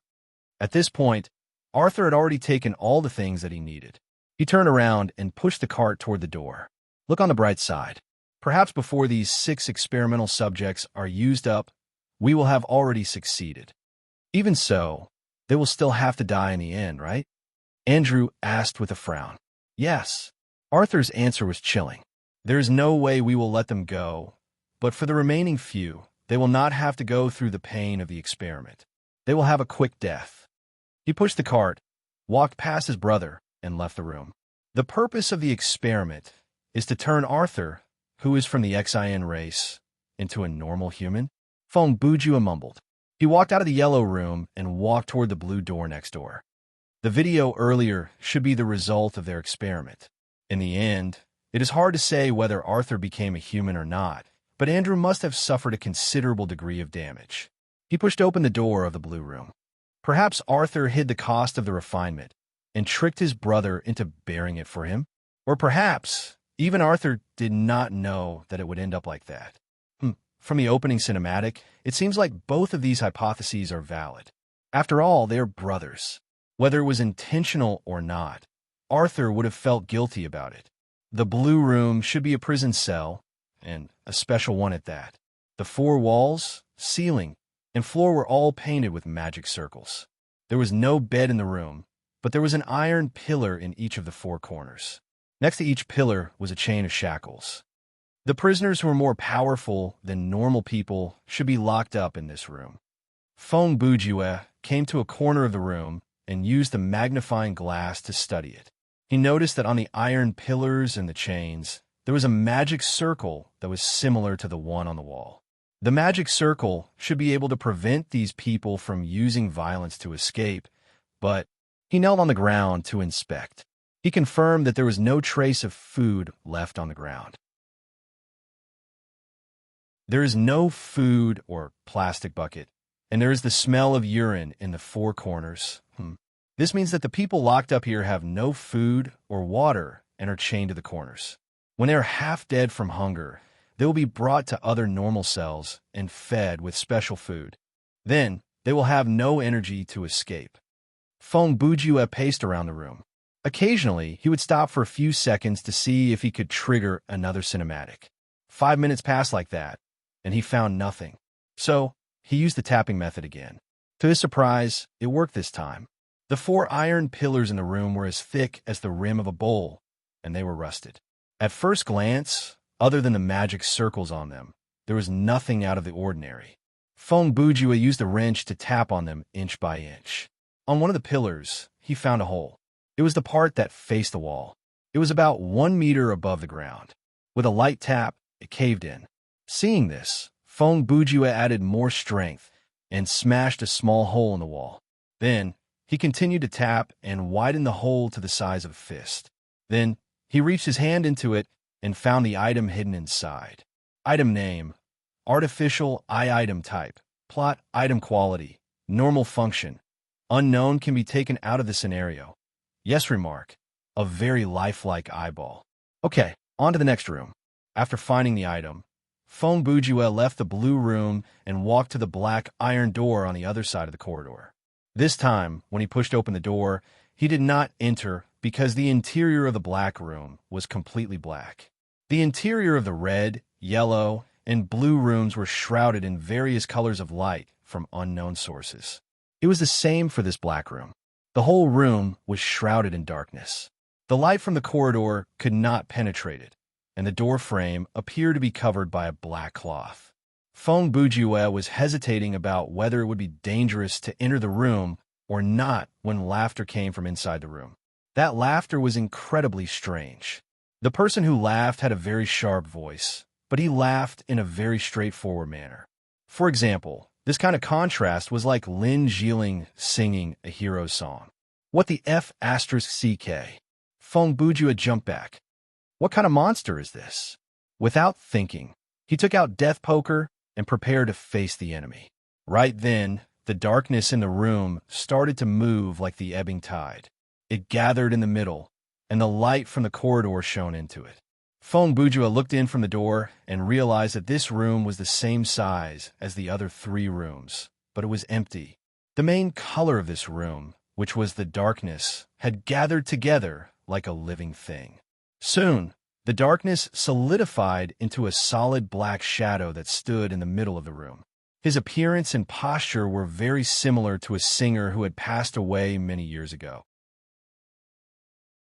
This is Before Feng Bujue could figure out how to deal with it, a background music suddenly appeared in his ears.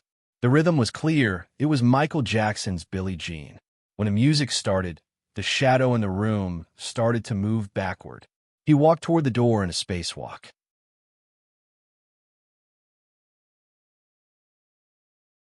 Chapter 260. Feng Bujue had no idea where the music came from, and he had no idea what the shadow before him was up to. All he could do was stay alert and maintain a distance of at least 3 meters away from the shadow to prevent the shadow from doing anything that might harm him. The black shadow, on the other hand, walked out of the black room with its back facing forward. Accompanied by the music, it walked out of the black room unhurriedly.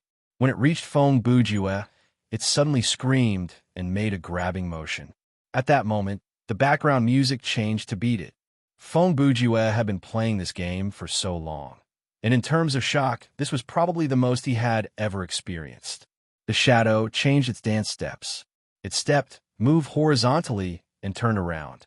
The movement was smooth and confident as it headed toward the first floor. As it moved further away, the music became softer. When the shadow turned the corner of the stairs and disappeared from Feng Bujue's sight, the background music stopped. Ha ha ha! Feng Bujue's lips twitched, and he laughed drily. He did not follow the shadow because the first floor was now completely dark. If he followed the shadow out of the storage room, he would lose his target. Furthermore, he had no idea whether the shadow was an NPC or a monster, and whether it would attack him or not. Even he had no idea what was going on with this strange plot or event. The sense of camouflage was too strong, and it did not match the atmosphere of the scenario at all. If anything, it was in line with the system's mischievous nature. Feng Bujue did not dwell on this strange scene for too long. Since the light from the corridor could shine into the room, he went in to search. As mentioned earlier, other than the darkness, the room was empty. However, after Feng Bujue entered the room, he soon noticed that the spot where the shadow had been standing earlier was rather weird. There was a pool of black stain on the small patch of ground. From afar, it looked like a stain, but upon closer inspection, it was a picture. The picture was made up of black lines, and it was delicately drawn. There were 6 things drawn on it: soap, fake teeth, perfume, leather cap, blanket, and artificial eye. Feng Bujue quickly identified the items that the 6 pictures represented. Are they all plot items that can be taken out of the scenario? Without realizing it, since the start of the scenario, Feng Bujue had found all 6 items, but he still had no idea what they represented. I seemed to smell the scent of a hidden quest. Feng Bujue couldn't help but laugh. He was very patient and carefully checked the room. After confirming that there was only one notification, he left. Don't tell me there's a white shadow dancing behind the white door, Feng Bujue said half-jokingly as he pushed the door open. The door opened, and the room was naturally white. It was completely enveloped in white light, but it was not a strong light, so it was not dazzling. It could be said that the view in the room was good. At first glance, one could tell that this white room was an operating theater. There was an operating table in the middle of the room, or rather, an experiment table. The table was wide and thick. It was made of metal and was connected to the ground. It couldn't be moved, but it would probably be fine for a synthetic human to lie on it. A strong and nauseating smell drifted out from the room. The smell became even more choking under the cover of the disinfectant. Feng Bujue quickly brought up the gas mask again. On the way back from the surface, he had returned to his faceless state. Of course, in the eyes of the NPCs and monsters, he was still a different person, and it had nothing to do with his attire. He stepped through the door. There were 4 small carts with tools on both sides of the experiment table. There were many common surgical tools on them, and there were also some tools that were used for carpentry like electric drills and circular saws. Without exception, all the heavy tools were broken. That was obvious from their appearance, but Feng Bujue still picked them up excitedly and checked their attributes one by one. With not so hasty repair, even if they were trash, he could operate them for 15 minutes. Feng Bujue was not wrong. Unfortunately, when he finished looking at the attributes of the trash, he realized a problem. All these heavy tools could only be connected to an AC/DC power supply. In other words, they had to be connected to a socket. There is a saying in a movie, "Everyone is blind." It was not without reason. For example, if I asked you now how many sockets there were in the room you were in, you probably wouldn't know. If I asked you how many jacks there were in the sockets, probably no one would know. The human brain had a protective mechanism that could help us filter out a lot of useless information in our daily lives. Therefore, even if we often saw things, we would be clueless. We didn't know how many window panes there were in our house. We didn't know how many subway stations we took every day. When we left a place, we forgot the color of the wall there. We couldn't even tell the pattern of the slippers on our feet unless we looked down. In the process of a person growing and adapting to the surrounding environment, this mechanism would gradually be established. As for which information was useless, it was the brain's choice to make. Without this protection, theoretically speaking, the human brain could collect and memorize about 86 million pieces of information every day, more than any computer in the world. You probably didn't realize that so much information would enter your brain because the information collected by the brain could only be used by you subjectively, and the other 95% would be automatically processed by the brain into your subconscious in case you needed it.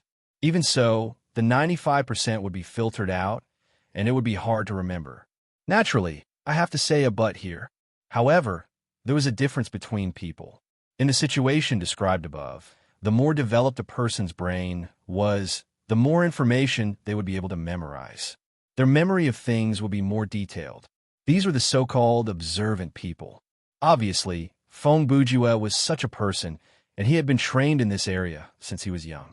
Even if he did not purposely pay attention to the problem of the socket, he only needed to wander through his subconscious to reach a certain conclusion.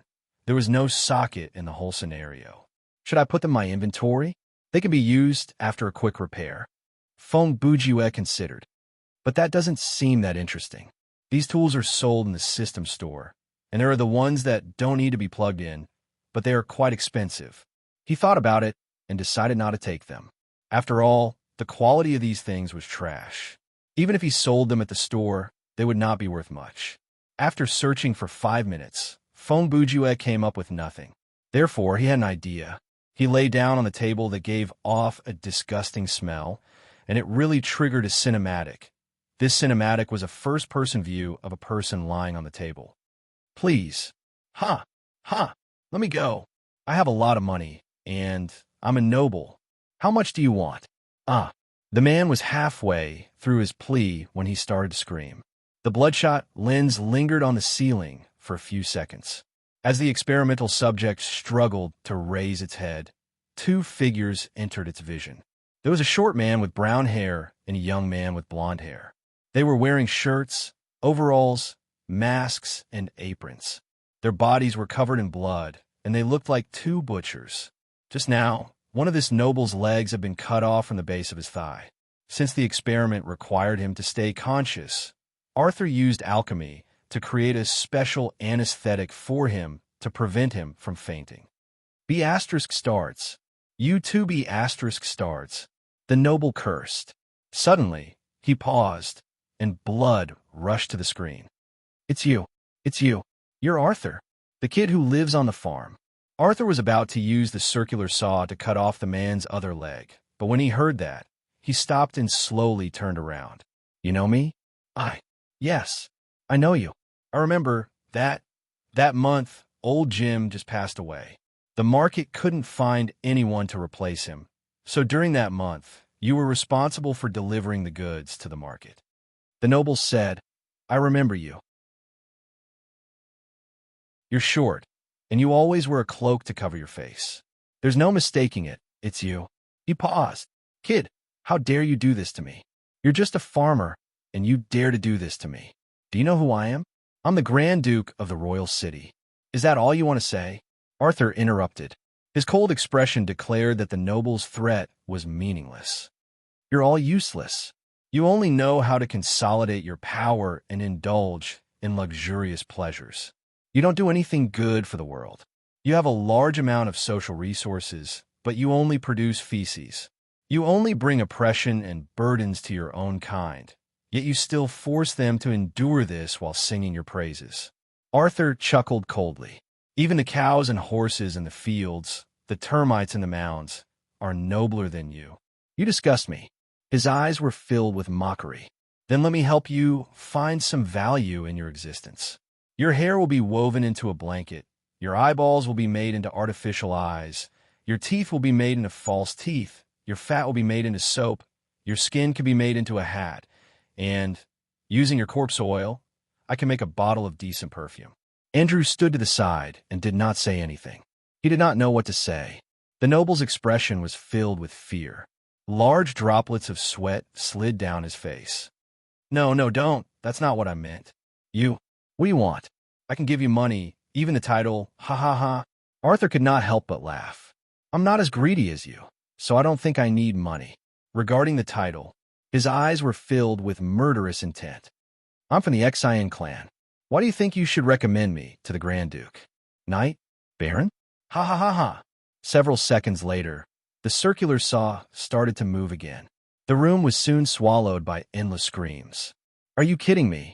After Fong Bujue finished the cinematic, he could not help but lower his head to look at his shirt pocket that was stuffed to the brim. Even though he had placed the leather hat, perfume, and blanket inside his backpack, the soap, false teeth, and I were placed inside his pocket. After knowing that these things came from the human body, anyone would have goosebumps. Sigh, I should have known this would happen. Fong Bujue mumbled. Fine. Now, there's only one room left. The picture in the black room and the image in the white room are undoubtedly reminding me of the significance of these 6 objects.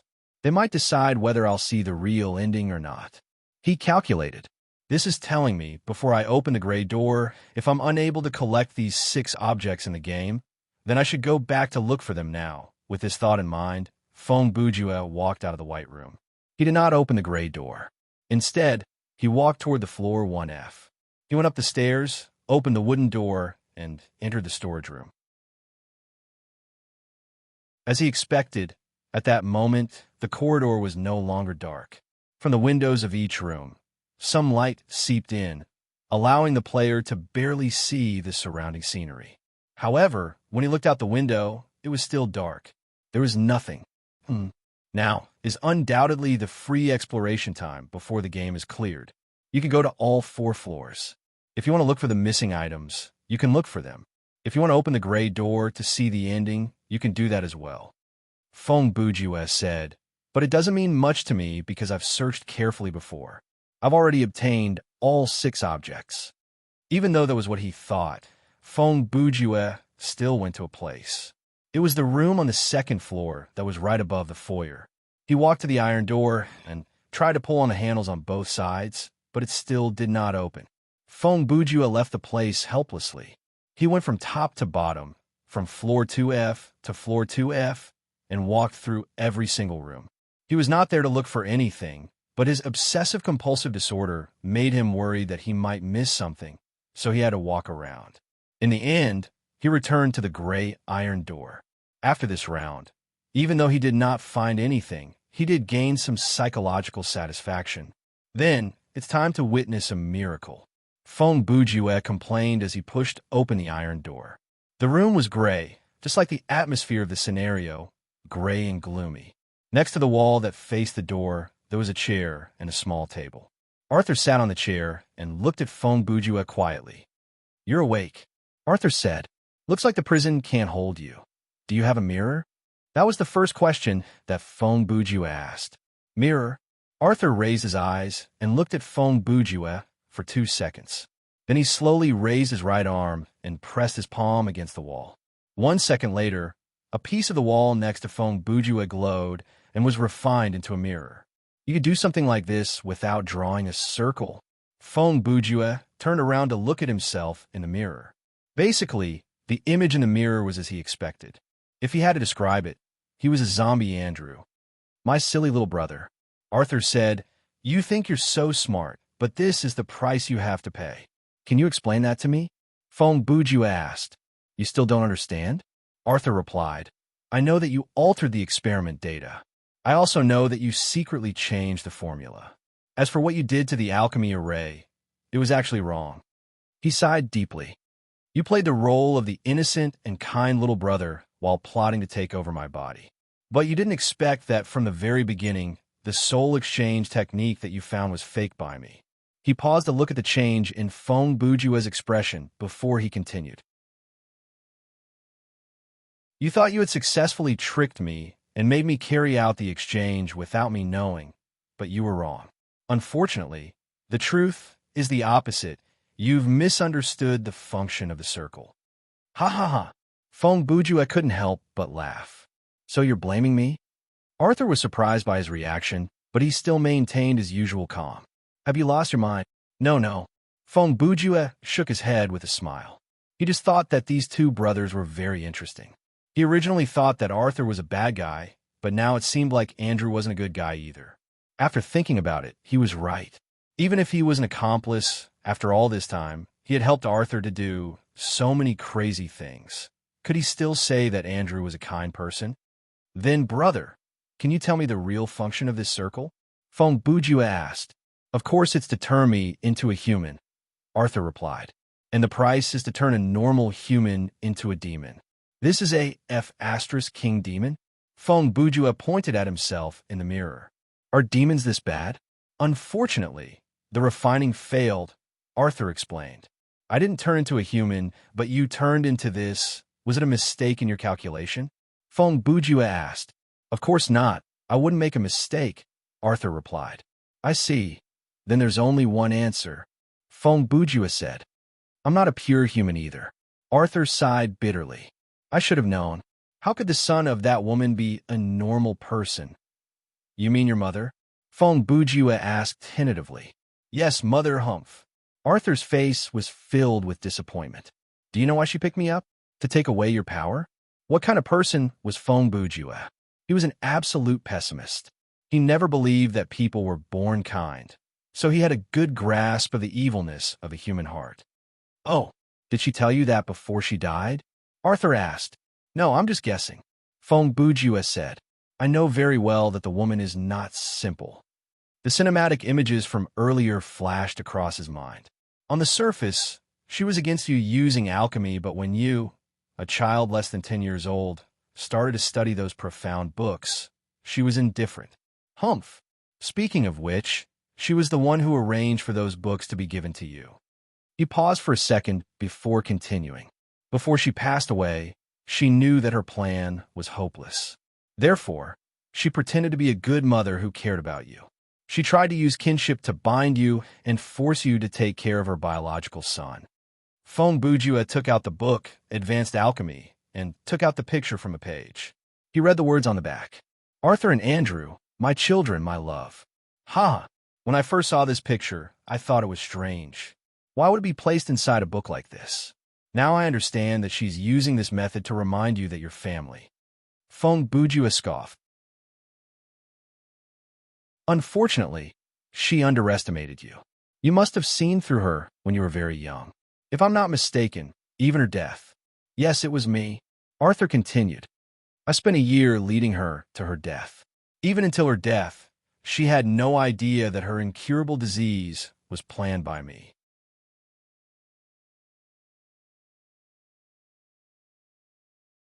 Chapter 261.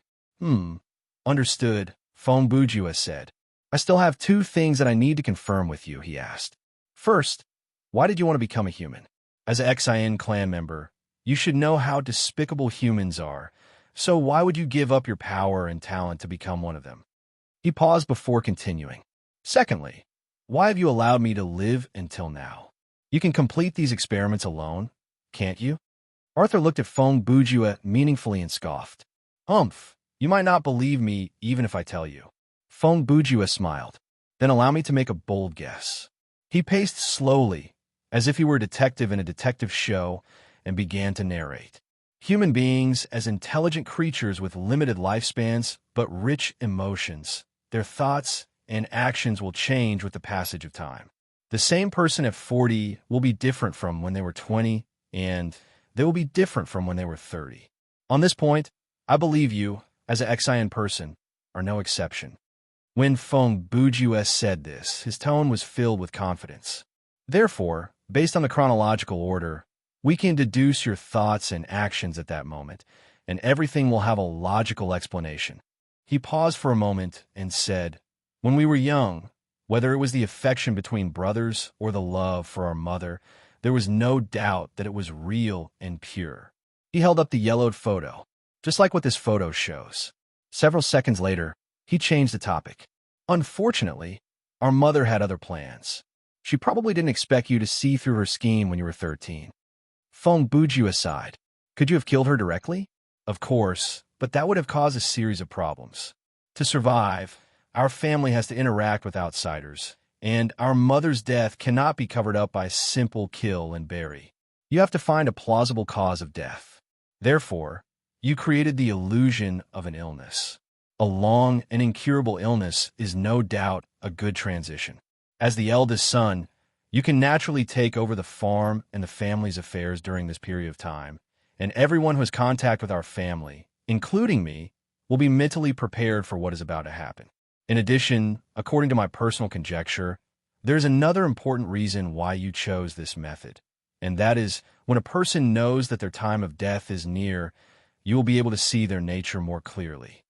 When Feng Buju said this, he couldn't help but think of himself. Speaking of which, he also suffered from a strange neurological disease. He could die at any moment, but he still lived his life as if nothing had happened. He did what he should do. What was this? Did he have nothing left to live for? That's not right. Nothing matters? That didn't seem right either. Then he must be crazy. You're right. That woman realized she couldn't escape death and knew she didn't have the ability or time to take away my power. So she chose to use me.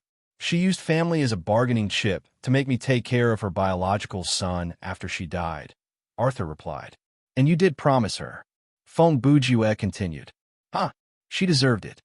Arthur laughed. She has been putting on a show for more than 10 years. It was not easy. And objectively speaking, she provided me with food, shelter, education, and care. No matter what her intentions were, I should repay her. You sure know how to differentiate between good and evil. Feng Buju laughed. Is the incurable disease part of the repayment? Of course it is, Arthur replied. If I didn't end her life in this way and waited until the day she decided to kill me, she would have died a worse death. Let's talk about what happened after she died. Feng Buju continued. You kept your promise and didn't kill me.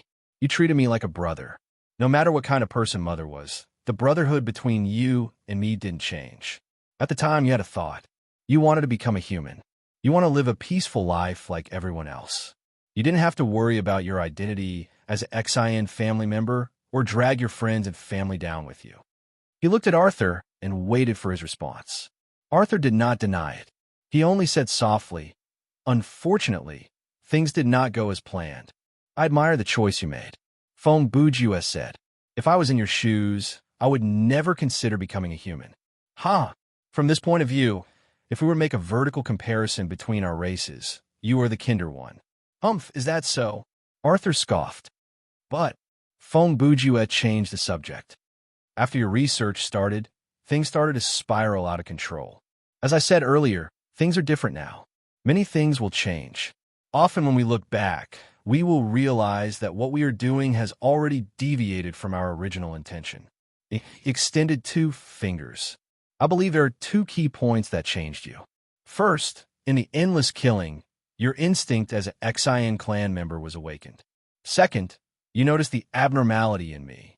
You finally realized that the seemingly kind and honest little brother was just like that woman acting in front of you. Arthur continued. Therefore, I forged an ancient book on alchemy and purposely created a chance for you to discover it as a test. He smiled bitterly. I didn't expect you to hide that thing without hesitation and secretly start your plan. That's right. Now that I've come this far, I deserve it. Feng Buju admitted his mistake on behalf of Andrew without any pressure. Now I have one last question. Why, even now, have you not killed me? He asked. And it looks like you still want to save me? Yes. Why? Arthur replied. The moment the refining began, I'd already lost all hope in you. Your eyes were filled with undisguised excitement and fanaticism, without the slightest hesitation. He sighed. After the process failed, I looked at you and asked myself, do I still have a reason to keep you alive? He lifted his head to look at Feng Bujue. None. He stood up. But I couldn't do it because at that moment, I realized that you're my only family in this world. He shook his head. Even though we are not related by blood, I still treat you as my younger brother. How I wish that I can go back to more than 10 years ago. He took the picture from Feng Bujue and looked at the two smiling children in the picture. To relive those innocent and beautiful times. Feng Bujue also sighed. Now that things have come to this, what are your plans? I am leaving forever, Arthur said. I don't know who or what your biological father is, so I can't explain what is happening to you now. Then he walked out the door. During this period of time, I have reconsidered the reason why the process failed. To cure you, we have to know what you are first. As long as you know that, with your alchemy skills, you will be able to complete the treatment. He raised his head. About that, you should go upstairs and ask that woman yourself. What did you say? Feng Bujue was confused. Arthur's words confused him. You've discovered her a long time ago, haven't you? Otherwise, why would you say something like that and end up like this? Arthur scoffed. Humph. From how I see it, she is the one who instigated you to end up like this. With that, he walked through the door and disappeared from Feng Bujue's sight. Feng Bujue immediately turned to follow him out the door, but he realized that the corridor was already empty. Could it be that their mother is still alive? Feng Bujue mumbled. Current quest completed. All main quests completed. The mission announcement came, but there was no notification that the scenario had been completed. Several seconds later, there was a new announcement. You have triggered and witnessed the plot of Arthur's Servant. You have detected the items that you are carrying: dirty soap, carved fake teeth, perfume, feathered hat, soap blanket, artificial eye. Entering the hidden ending. Hidden quest triggered. Kill Candace. Is that so? Feng Bujue held his chin. So, these two conditions are the way to enter the true ending. If I entered the gray room without fulfilling the two conditions, I would have encountered a battle and not a dialogue plot. Then I would have lost the battle, and even if I did, I would not have been able to clear the scenario. As he thought about it, he walked toward the stairs. It did not take him long to reach the second floor. This time, the room that he could not open finally changed. The black figure from before was now standing in front of a large iron gate, seemingly waiting for the arrival of the players. This place is indeed where the hidden boss is. After triggering the dialogue plot with Arthur, I'll be able to come here. Feng Bujue thought. He first ran to the room with the collapsed floor and broke off a piece of wood. Then he came to the corridor, took out the anti-gravity gun, stuck it to the wood, and roared at the shadow. Speak. Are you Candace's bodyguard? The shadow did not move and did not answer. Unless it was the last resort, Feng Bujue would not attack recklessly. So before he pulled the trigger, he tried to use the Bell of Jean Gang's first special effect to inspect the enemy. To his surprise, the shadow was not a monster, but an NPC. Name: Dancing Shadow NPC Faction. Neutral level. Height: 180 centimeters. Weight: 60 kilograms. Can be triggered in a battle. No additional plot. Entrance dance. Opening of the hidden room.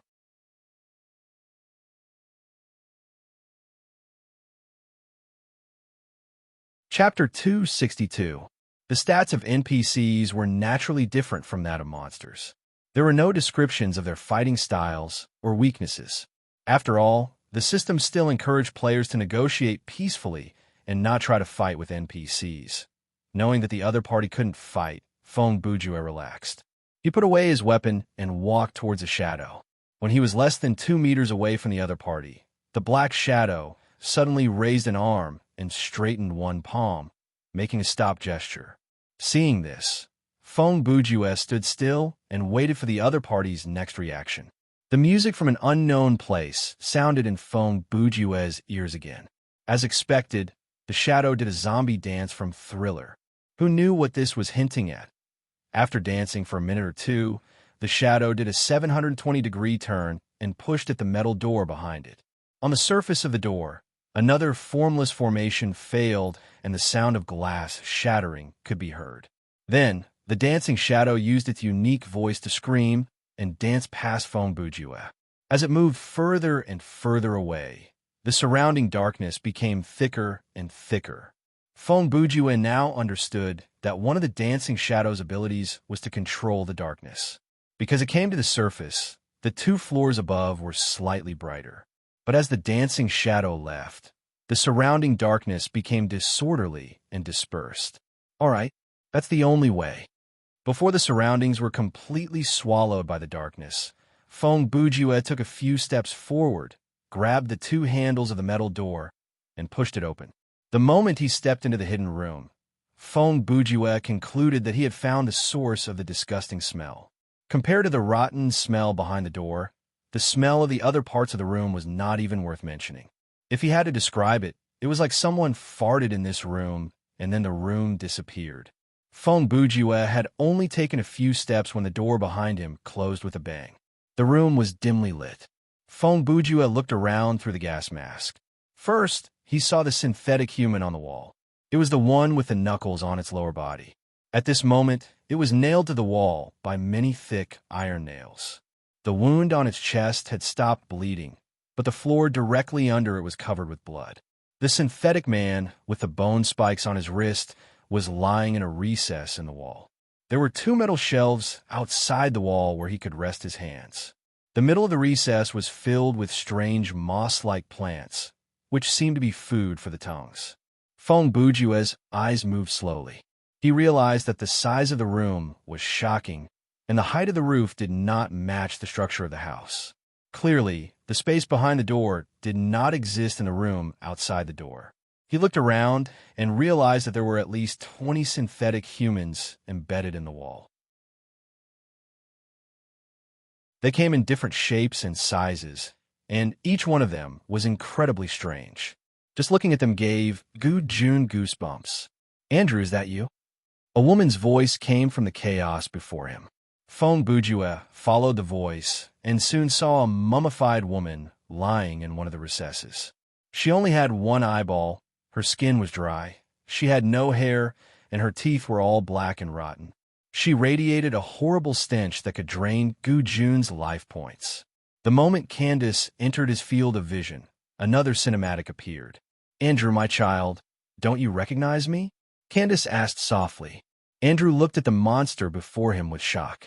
He finally understood why Arthur did not allow him to enter this room. Ma, no, impossible, I'm not dead." Candace's voice was filled with resentment. "Until the moment I was buried, I was still conscious. It was all Arthur's doing, it was him. My illness was poisoned by him, and my death was faked by him. The day after the funeral, he dug me out and used alchemy to turn me into this. But why would brother? He's not your brother. He's Xian, the incarnation of a demon." Candace interrupted. "Look at the synthetic monsters in this room. He started to kill innocent people, hasn't he?" "No, those people—" Andrew still wanted to explain. Candace quickly added, "Don't be fooled by him, Andrew. He's just using you. Look what he's done to Ma. He'll kill you sooner or later." "Then what should I do?" "You have to be patient, Andrew. You can't kill him now. You have to wait for the right time." Candace lowered her voice. "You have to keep the fact that we're here secret. Don't reveal anything to him, understand?" Andrew did not know what to do. "Come here and listen to me. Ma will tell you what to do." When the flashback ended, Feng Bujue realized that he was standing before Candace. "Andrew, what happened to you?" Candace looked at Feng Bujue and asked, "Wait, are you Arthur?" When Feng Bujue heard that, he understood many things. "No, it's me, Andrew." Feng Bujue mimicked Andrew's tone. Candace looked at him deeply. "What's wrong with you? Did Arthur do something to you?" "The alchemy to exchange souls failed," Feng Bujue said as he took out the advanced alchemy book and flipped to the 2nd chapter. The content of the chapter was no longer a blur. The system had already translated it, and the 2nd chapter recorded a complete example of the alchemy technique. "Failed? What do you mean? Where's Arthur?" Candace asked. "I killed him. and he turned me into this. Feng Bujue's eyes stopped on the book. After replying, he squatted down and dipped some unknown liquid into a nearby stain. He started to follow the drawing to create a magic circle. "What are you doing?" Candace looked at her son's strange action and asked with suspicion. "I'm saving you, Mayam," Feng Bujue replied. "Using this magic circle, I can turn you back into a normal person. Is that so?" Candace said. "Arthur is dead. You don't have to stay here anymore. We can go back to our normal lives," Feng Bujue said. "Yes, you're right." Ha ha ha. Candace could not help but laugh. "Arthur is dead. Andrew, your Am's good son. You really killed that Xin race demon, huh?" She was overjoyed. "I can finally leave this place." Feng Bujue quickly finished the magic circle. He moved Candace out from the wall and placed her in the middle of the circle. Then he took out the 6 items from his pocket and placed them around her. Candace said impatiently, "Quick, Andrew, activate the magic circle." "Why are you in such a hurry, Mayam?" Feng Bujue said in a strange tone. "Are you that desperate for my power?" What were you talking about?" Candace's expression shifted, but she quickly covered it up. She asked in a fake tone, Andrew, what are you talking about?" Does not understand. Just now I realized something. I finally understood what Arthur meant when he said my dumb little brother. Feng Bujue smirked. "Actually, I'm not your son either. Thought you're tuning in to the Warrior Lore YouTube channel.